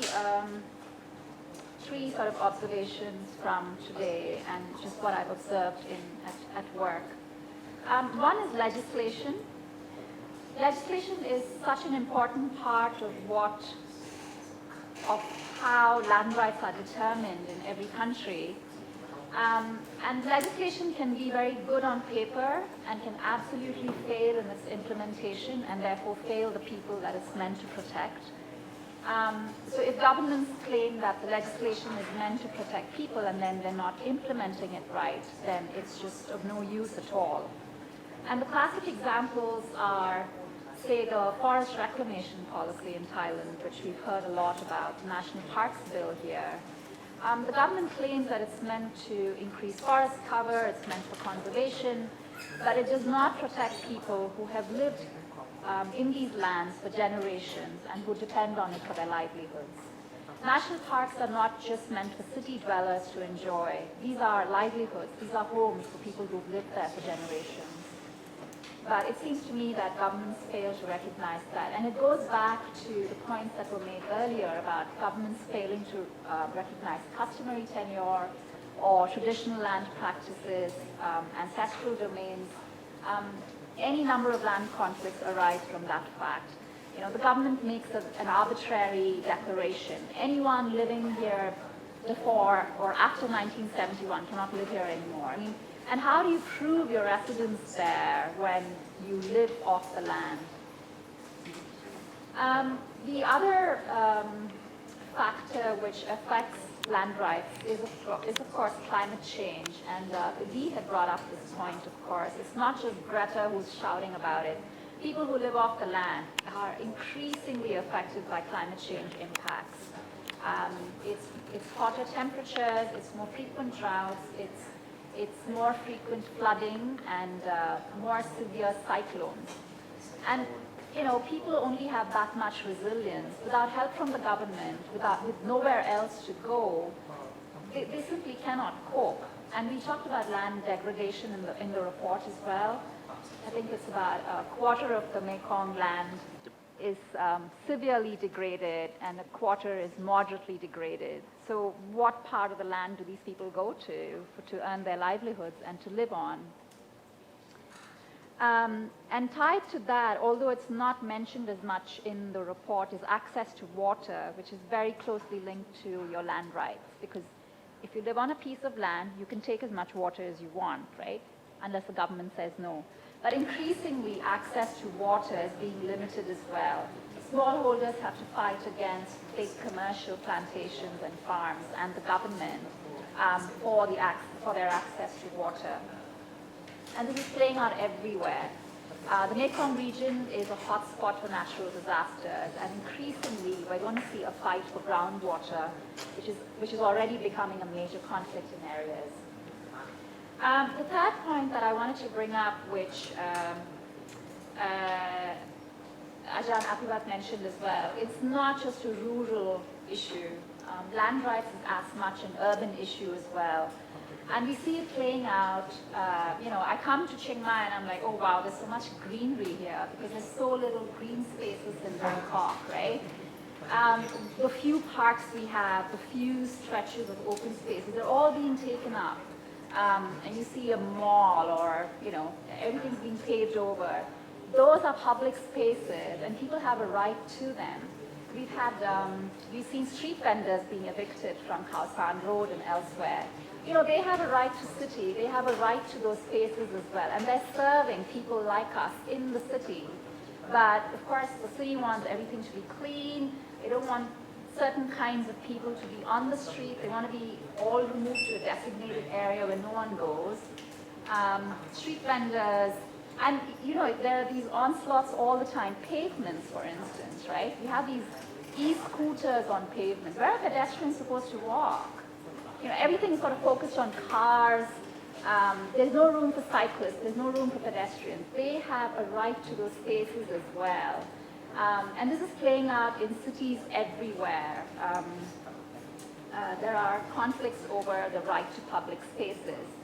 And of course, in some cities, people are realizing that, look, cars are not doing anything for us. Let's cut back on parking spaces. Let's cut back on car lanes.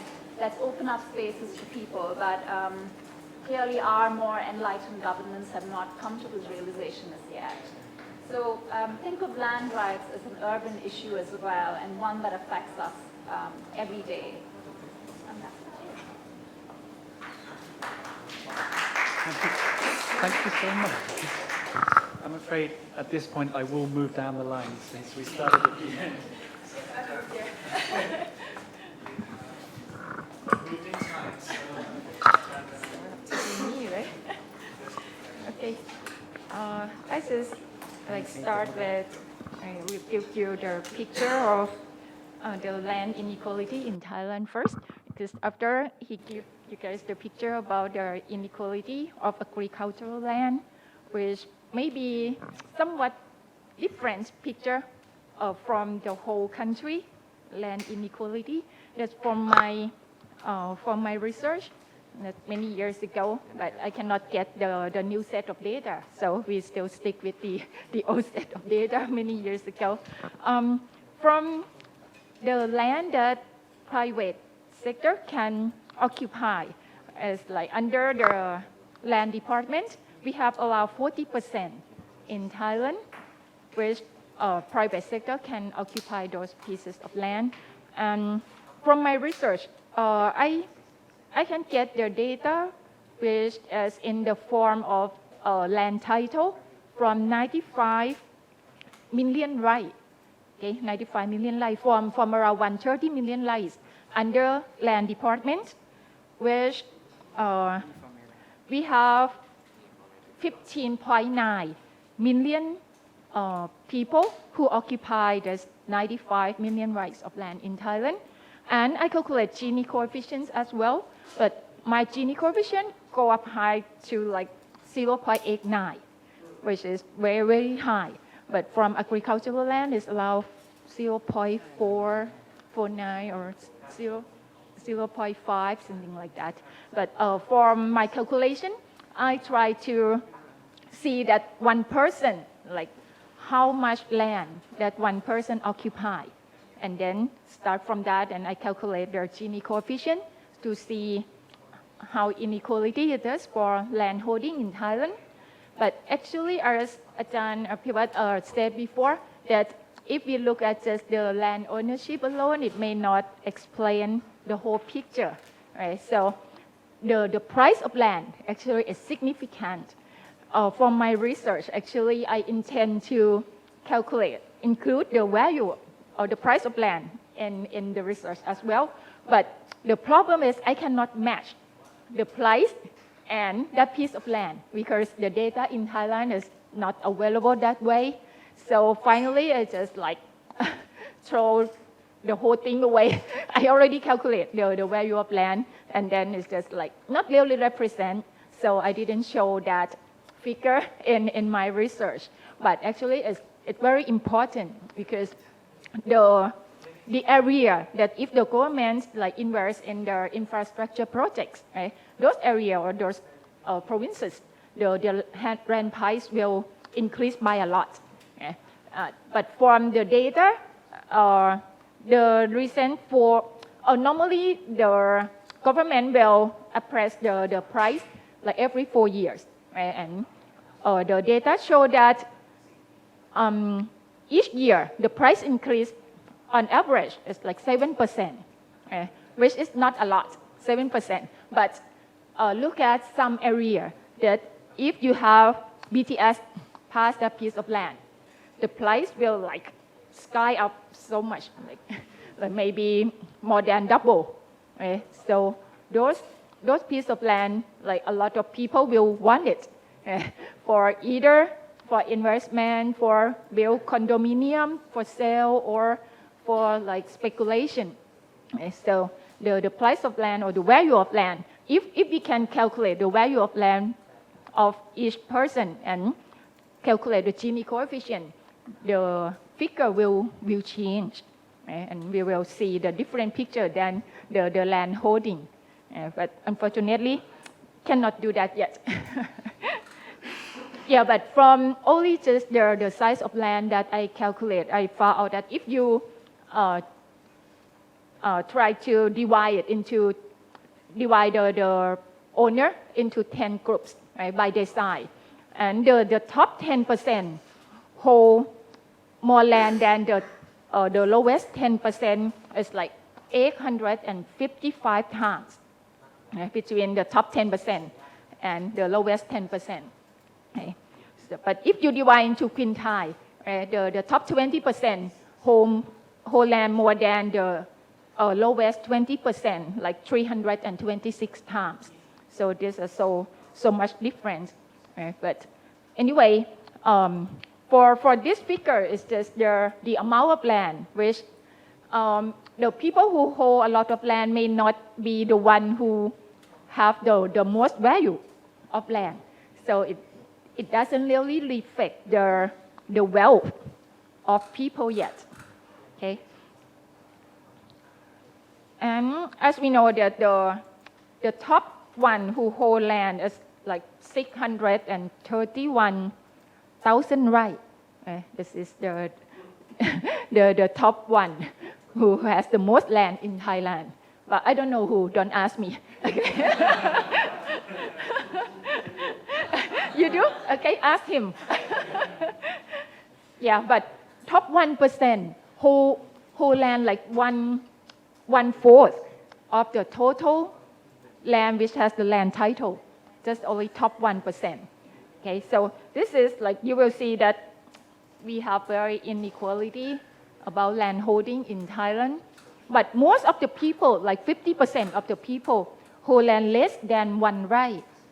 Okay, this is like most of the people, like us. We don't need a lot of land because if you don't like be in the agriculture sector, right? You don't need a lot of land for living. You may need just like 50 square wa or less than that, okay? To make it really work for land redistribution. Because if you're gonna impose tax, right? I mean, you have to pass the law through the parliament. So no matter forms of the parliament, right, with democracy or not, it's the same thing. I mean, they have like conflict of interest there. People who can pass the law also have a lot of land. So any tools that try to get a better land redistribution is very difficult. Right? You can see from our new land and building tax. Even the new land and building tax, the objective is not really land redistribution, but it's also difficult to pass the parliament. And even we already passed this bill, right? But when you look at it in detail, it has a lot of loopholes and weak points in the bill. But anyway, I still think that if we're gonna push about the land redistribution, we have to use the market best, right? Because the other kind of tools is it's too more difficult than the market-based, which the market-based already difficult, difficult enough, something like that. But for the issue that people already in the reserve area or the forest reserve area, something like that, that we have conflict between people and the government. I think the government have to make decision that you have to accept that people already in the area.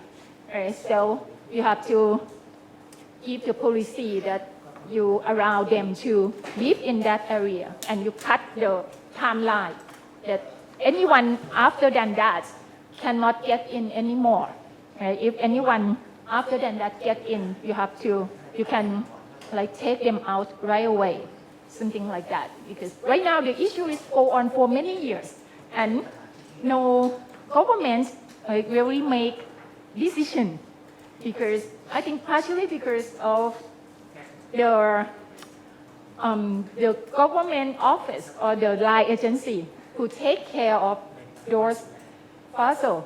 For example, like forest departments, and they still have the idea that forest is the forest. No one can be in there, even though we know that a lot of people already in there, either before they announce that this is the reserve area or after. So the government need to make decision quick and try to solve the problem. And I also think that when the time pass by, those people may not want to stay in that area for their whole life, or when the generation change because of the economic development. So the new generation may not want to stay in the forest, because if they have the other type of occupation or something like that, so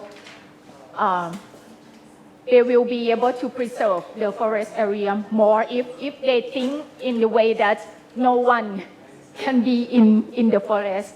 Right? But right now, the government needs to deal with the problem first, because I think none of the government really deal with this issue. So it's always have the conflict between people. And if they accept people in the area, I think they should issue like a community land title. It's not individual land title. Right? So that means the people in that area cannot sell that piece of land, but just accept their right that they can live there and they can like earn money or can cultivate there. So this will be able to solve the conflict, and they will be able to draw the line that this area that you can stay, and they can use or they can tell the people to protect the forest also. So this will reduce the duty of the forest officer. But unfortunately, the officers don't think that way. They have different perspective. That's why this kind of policy will not be able to move on, even though the time passed by for many years. Okay. So, and another issue that Ajahn Pivat mentioned is about when people have the land, right? Another important issue is how can they utilize the land and can earn enough income. Actually, in this case, for land bank, which what is the name in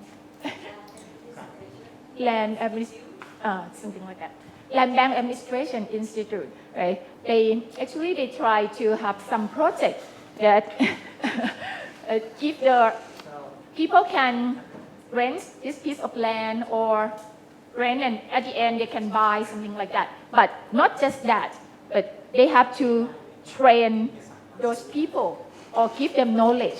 Okay? How can they earn enough money to survive, or they can be able to pay off the land. So this is another important issue. It's not just giving them the land, but have to train them or give them knowledge about the skill or how to make their products worth money. So this will be more sustainable than just like giving the land to them. Okay. All right. So I will end my first round.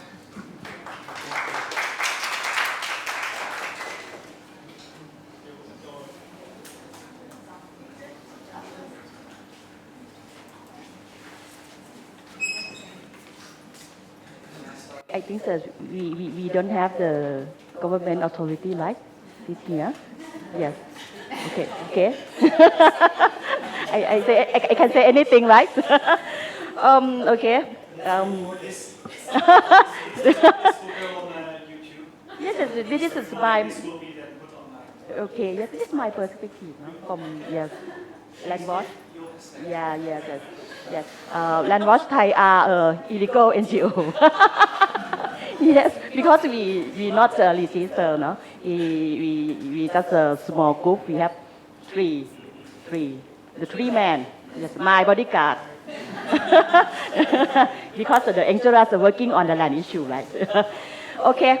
I want to share my experience to working in the area under the in the area that the government announced Eastern Economic Corridor zone. Yes. And I used to be send a message to consult to Ajahn Apiwat, if you remember. But in that time, not final draft of the land use plan. And now this is already and wait for the cabinet endorse soon. Now, this is the first time for the land use plan in Thailand. That I don't know how in English it's not regional. It includes 3 provinces. In the past time, it separate province by province. But this is the first time this is for the EEC land EEC. The first thing, the question that not from me, but from the people in the local area, in the EEC area, have a question: who benefit from the land use plan? This land use plan. In the past time, the government used the order by the 44 articles endorsed for the area that's called special promotion zone. Okay, this is okay. Yeah. This is the industrial zone. In the past time, this is in industrial estate. Industrial estate. When we look for the area, we will find just the biggest of the land area that the government announced for the promotion zone, special promotion zone, owned by the Amata company, Amata group. This is the biggest of the the biggest of the industrial developer. Yes, 47%, and the second is Hemarat Group. They are Thai investor. Yes, this is the 4. This is the major player industrial estate. Yes, Amata, Hemarat, yes, and Rojana. Yeah. This is I think so. I want Ajahn Apiwat respond for this EEC land use plan. This is Amata 1 and Amata 2. Amata 1 in the lower is Amata 1. They are located near the delta of the Bang Pakong River. This is operate already, but Amata 2 is not yet operate. in the past time, they cannot operate because this is area zoned for the agricultural land. But after the EEC happened, and the government have endorsed the EEC Act already, endorsed already. The news of the new of the ผังเมือง land use plan is change the area to the green, no, the green, from the green to the purpose area already. In Amata 1 and Amata 2, owner by the Amata already. They sold the land from the local people in the past time. Yes, they own already in this area. For the Amata 1, from the Amata 2, they start to buy the land since 10 years ago. In that time, the land price per lot is 90,100 baht. But now the land highest is 11 million baht per lot. And this is a question: who got benefits from the land sale under the EEC policy? Yes, and this is can going on by the new land use, the EEC land use plan that will be endorsed soon. Yes, this is the Amata 1. They sold the land year by year, just 500 in the first time, and now it's 2000,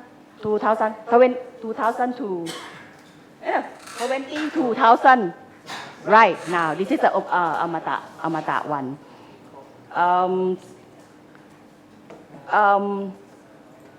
Although some people want to land, but some people don't want to sell the land, but they cannot, they don't have choice because people allow their sold the land already.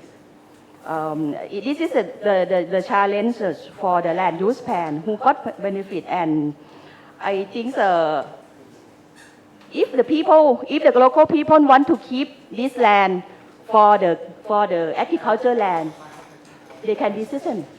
They cannot. They don't have the participations. For example, for the new of the EEC land use plan. This is the question, and the people protest in the last week. In the last week, people protest in front of the government house, but I think the government don't listen. Why? The picture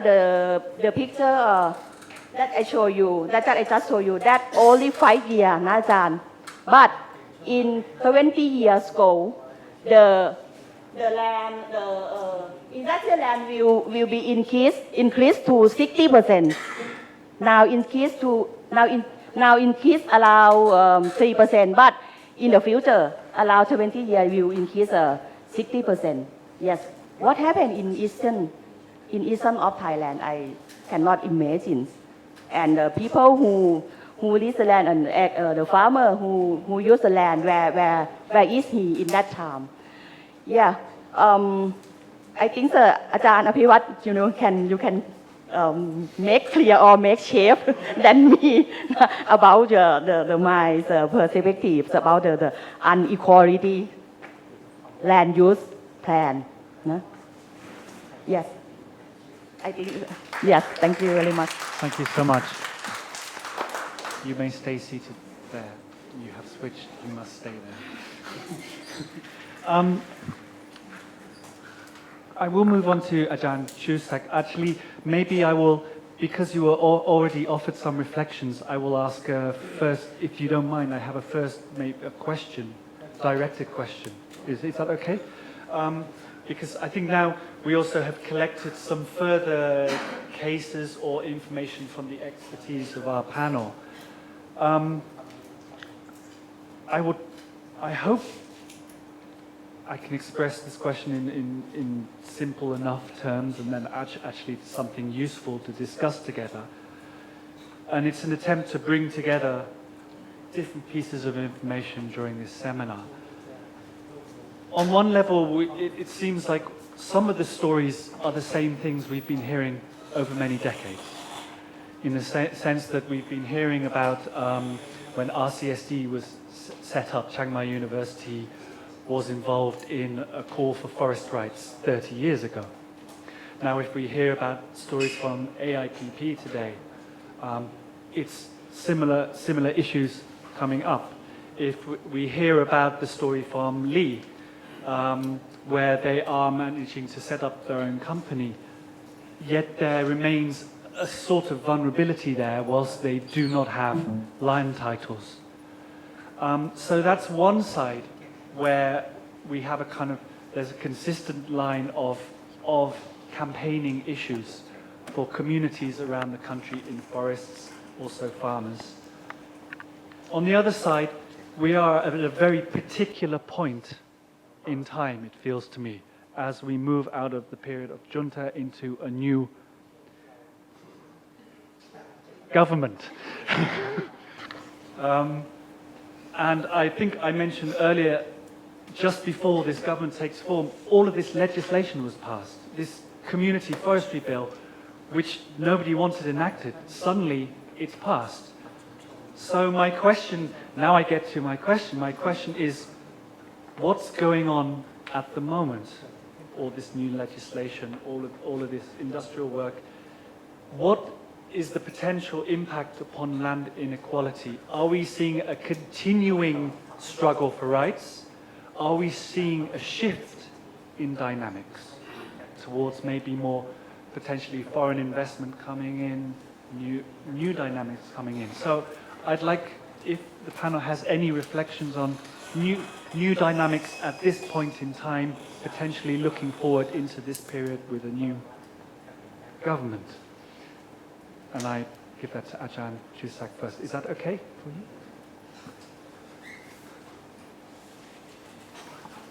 you? Usually I would oppose to have my name on 2 sessions on one day, but because of my careless that when Daniel asked me to join, I said, okay, I didn't look in detail where I should do, maybe just 1 session.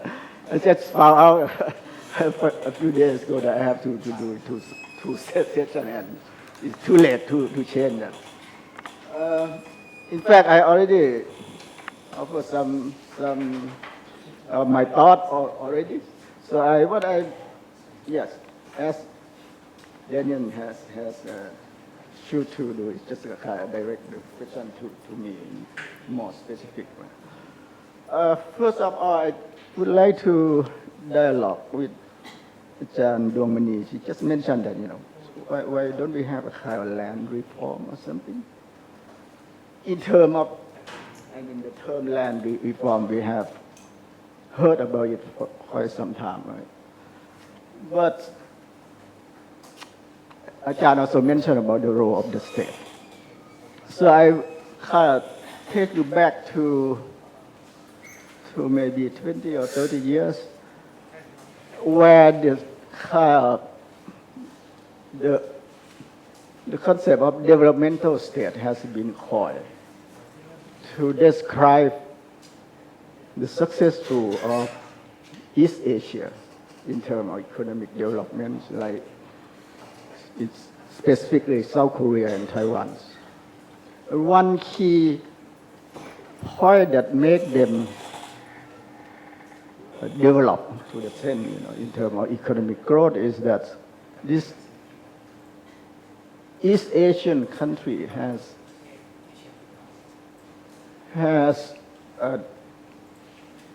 aggressively do land reform. In fact, they just like us. 30 years ago, it's agriculture,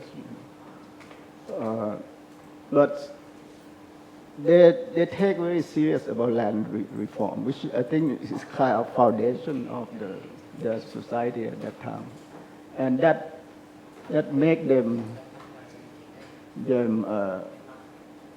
progress or whatever, to become the industrialized country right now. I think this is a key. The term developmental state is kind of describe the country that's very serious about they have the will to develop. Even though sometimes it's quite authoritarian, like during that time, I think Taiwan's under Chiang Kai-shek, South Korea under military controls. This became a kind of successful case of developmental state. And big component of their policy is land reform. When we, Southeast Asia, want to follow that kind of become newly industrialized country, right? So they kind of adopt a developmental state. The state play a big role in direct economic policy. But what we have done in terms of land reform in Southeast Asia is not wholeheartedly, I would say half-heartedly. We have land reform law during after the authoritative regime, a short democratic governments. The same as Philippines have a land reform, but their system, I think, they inherit from the Spanish system of a kind of feudal system. I mean, the Greek landowners, so they're just like Thailand, where we have a kind of elite people who control the lands. So that makes difference what we are now and that East Asian country. What I would like to point is that land reform is really an issue that can make a difference. If you do it kind of aggressively, you do, or you have the will to do it, you really can change the country or move forward. But as we see in case of Thailand, land reform is just like take the state land to issue a Sopokor 401 and give to the farmers. It's compared with what they have done in the East Asian countries. It's nothing. We have not. Of course, we have different kind of political, economic context. That not. We are not able to do that because of what you already know in terms of our political system that dominated by the elite group. Personally, I think I grew up in my term of my career. It's just seeing a kind of farmer movement, farmer federation movement during the left and the right, the assassination of the leader of the farmers. And I start my PhD thesis on community forests. My key concept is more about properties. And I have seen that, it's about property, it's about right. And I have seen that the effort by the peoples, mainly from the rural areas, on the fringe between lowland and highlands, to try to push for legislation of community forests. And finally, it has been opposed by the Senate. And people who oppose that community forest that had dropped by people's committees are the one that will respect academics. One of them is my professor that teach environmental laws when I studied my MA. One of them is my relative, is a senator from really remote province of Nan, who presided over my marriage. I have 100% think that he would support it, but he voted against it. That's to me my surprise. That's come to my conclusion that this kind of divide between the rural class and the urban class is really deep in Thai society. And this continue with the land movement in terms of community land titles.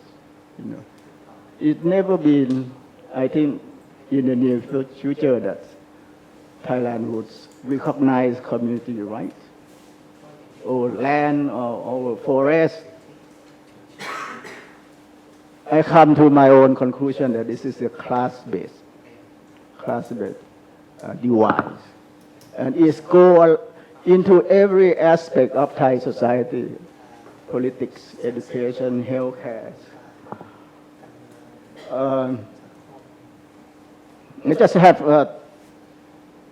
some figure that Ajahn Duangmini can correct me if not correct. I think this probably come from your research, but it's come from, I mean, in the paper it come from the Oxfam report saying that 60% of land title deeds are in the hand of the richest 10%, who also command 79% of Thailand wealth. Is that true? 60%, yes, but another part they added in, so Okay. I don't know that part. And another figure that it said that 3/4 of Thai do not own any land. If we divide Thai population into 4 groups, 3 groups do not own any land. This might be true, right? People who live in Bangkok, roughly, right? Okay. The richest 1% command the wealth of 38.5 and increasing into 56. Right?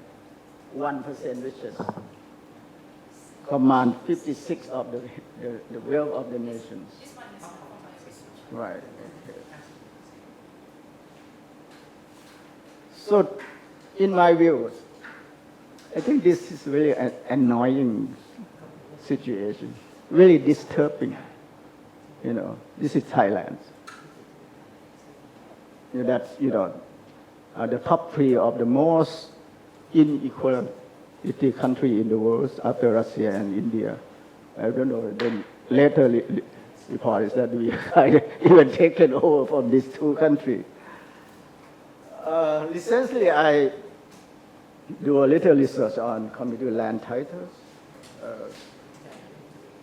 And I have seen that kind of development. The same group, people who, I think my friend here, Khun Suriyan, probably can also correct me because he has been in the movement. Same group, I mean, people who mobilize a movement on community forest at that time now, after the community forest bill has gone in different shape, it's because of the opposed by the elite group in the Senate. Nobody cares about forest anymore. Right? That also reflects the whole Thai society has changed because people reliant on forest resource in terms of material resource has become less, coupled with the decline of agriculture. But the lands issues, we don't talking about a kind of farmer as the kind of backbone of the country or a majority of Thai populations. Here we're talking about the poor, the farmer, people who want to farm, right? People who don't want to go into the big city, people who don't want to engage in commercialized and chemical agriculture, people who want to farm but they cannot because they don't have land, right? And what they call for is not private lands, it's just community, right? That they can manage for their sustainable livelihoods. All of you probably know about the package of law that's proposed by people, about the land bank, the community land titles, the progressive land tax, all those kind to help these people has been not say completely rejected by the establishment. Just adopt some idea, but they change it according to our power system. Right? You probably know about the land bank, and all those community land title will become KTC, right? A Kotocho that lease, allow farmer to lease. So this is a long battle of the poor, not a big in terms of Thai economic situation now. It's not a big or majority of people, but small, but very powerless. Really marginalized, like ethnic minorities, probably no citizenship, live in the forest. This is really multiple marginalization that has been left behind, has been obscured by the big picture of Thailand as industrialized, economic depend on service sector, and it will be like this in the near future, I think, if we cannot change the power structure in society. People may kind of excited about the debate by Mr. Pitha in the parliament, right, about how when you make the first button. Of course, yes, he kind of addressed the issue that he encountered in the field. Right? He's talking about people who can do who can have a choice, right, doing their own agriculture, organics or alternative. Less than 1% can do that because they have lands, but the rest cannot, because without lands, you cannot go to the next step, right? So that's why I think land is still very important. I don't talk in terms of majority of people in Thailand, but the really underprivileged group that will be forgotten if Thailand has, if the export figure become bigger and EEC has gone well. I think nobody care about these people. I think, but they are really true group of people who suffer, who cannot join the trends. So my point is that if we don't talk about these people, who will address it? Right? They will be forgotten. On the sea of Thai economic progress, which is not really progressing right now. I just leave it here. Thank you. Loud. Thank you so much. We are unfortunately quickly running out of time. I just wondered if there was any, because there's still this question of what are there new trends, new dynamics as we go into this new period of new governments. So I just wondered if there was any, and I can leave this open for the panel here or anyone, any further comments.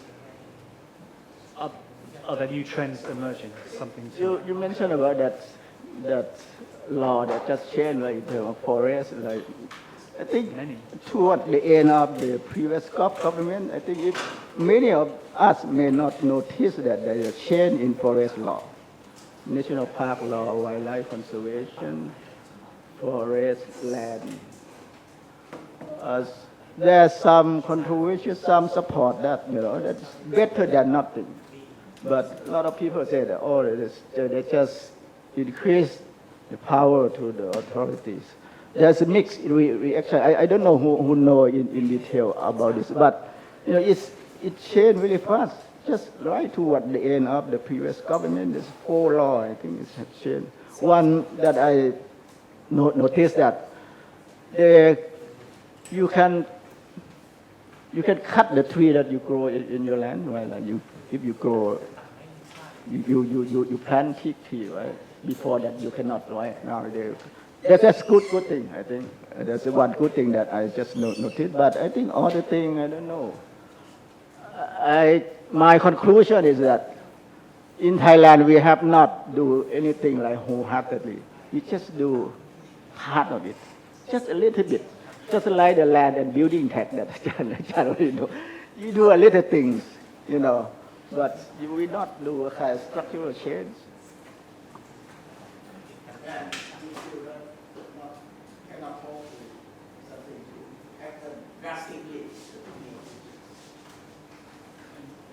I met with the Minister for Environment last week and spoke with him briefly. I'm not sure how many of you have seen him or know him. He's the son of a former Prime Minister. Anyway, so he had, there were 2 communities from Chaikum province who were being evicted from their forest area. And they'd come to present a petition to him with recommendations for what they wanted to see in the law.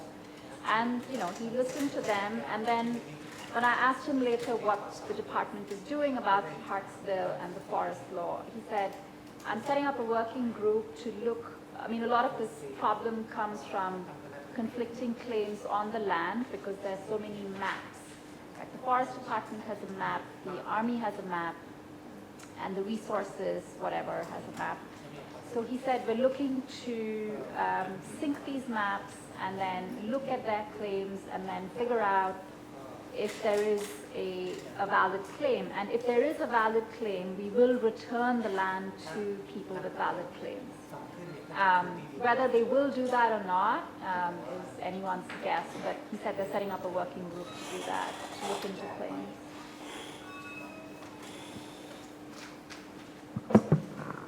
I'm afraid we have some hanging questions here in a way, which probably if we discussed for a while would still be hanging. Present situation, opportunities for the future, and I think these are things we can take away for discussion further beyond this meeting. We are pretty much reaching the end, and so we're going to have to leave it there. And I think in order to close the seminar, I think Antoine would like to say a few words. I offer the stage. I don't know if I actually am the best person to close this, but by any chance it was offered to me to give you a few words. I will start with a word of thanks, of course, to all the speakers who came today and offered their views. I think there has been a tremendous amount of topics that have been discussed, and I hope you have enjoyed that and you have learned from it. I did learn. I'm really new to Thailand's land issues, but it has been quite interesting to hear about it. So thank you for all of you who came and offered your perspective. My second point will say, if you don't get the book yet, it's still time. So please get it. And read it, please. That's the purpose of this. So when you go back home, don't forget about it on your shelf. And please take the time to read the Thai chapter, but maybe look also about the other countries. You may learn something by looking at other countries. You may actually feel that what you read about Thailand is something you already heard about. But when you read from the other countries, you may actually find you are really learning something new. And the chapters are not that long.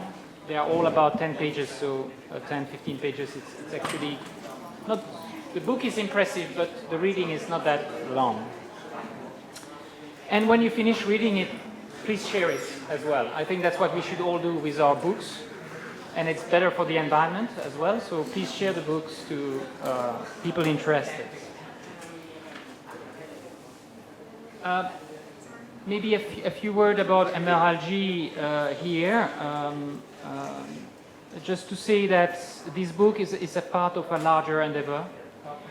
One of our objectives as MRLG in the region is to support and mobilize academia around land policy and try to use research to influence policy. It's not just about making research, it's really to be create evidence, create knowledge that is useful for better policy making and for practice. As we have noted that it's not just about having beautiful laws, it's about putting them into practice. And for that, there are different tools we are using. We have spoken about master students that are trained here from the region. This is something we take very seriously, and we want them to bring back good knowledge that can be useful in their country. There is a summer school, and something that might be of interest for you, there is, through the Mekong Land Research Forum, there is an online repository of articles related to land in the region. And it's really well done, because you have topics, you have about 14 more specific topics that you can dig in. And really there you can get a quick overview of key article that you can access and read and inform yourself about. And there are also synopses, what we call synopses, that describe the key interests on the subject. So if you are new, or if you are a student, a researcher, this is a really powerful tool to learn more about land, whether urban land, whether gender issue on land, whether conflict. I mean, it's a quite large number of thematics, topics that are dealt with. Allow me to take just 2 minutes to give you a reflection on what has been discussed here, but looking for an outsider. I'm an outsider in the Thai scene. I'm just here coming from Laos and working mostly in Myanmar and Cambodia. And hearing from what has been presented today, I feel like there is what I will call, and maybe I'm wrong and you correct me, but I will call that the Thai paradox. What paradox I'm speaking about is that one thing that you read in this book is that there is a strong smallholder-based farming system in Thailand that has been preserved over years. Thailand is really based on smallholder farmers, which is true actually to the very much on the neighboring countries, but there has been a lot of agribusiness, large-scale land development, which has shown that the governments in neighboring countries have not given as much interest in protecting smallholders as much as it has been done in Thailand. And in a way, when we have to discuss with government who say, no, we don't want all those smallholder farmers in the forest or in area, the degraded forest, we want plantation, we want foreign company to invest and help us move agribusiness forward. We say, but look at Thailand. Thailand, they have smallholder farmers and still very strong agribusiness. They export around the world. Why don't you want to follow Thai example? But the paradox here is that today we have been discussing about very strong inequalities. Yet, so having a smallholder farmer-based agriculture and strong agribusiness at the same time does not necessarily solve all your problems, and yet there are strong mechanisms that create inequalities that will need to be looked at as well, beyond this important regional thematic about large-scale land investments that governments want to promote. So that's what I speak about, just my small reflection. A last word of thanks for the donors. So we have to think that these events and the research, the book itself, have been possible because of Swiss, German, and Luxembourg people who are paying tax and supporting us in the region. But it's not just that they're paying the tax. I think we have here a number of governments who are very committed to support the region, to not just apply the generosity to support small farmers, but really look at a structural problem and how to help develop better policies. And And also what is very interesting is this innovation in having a regional approach, and they should be commended for that. So the donors here really help to create something innovative, and that's good. I want to thank the RCSD and MRLG team that have been preparing this event, have been working, have helped this book cross the border and arrive up to here. That has been quite a challenge, I know, and there are many people who have been involved in that. I want to thank Sangwan Sama, who has been really supporting that, and Daniel and their teams. Really, thank you for that. Thank you all of you for having me here, and hope to see you again.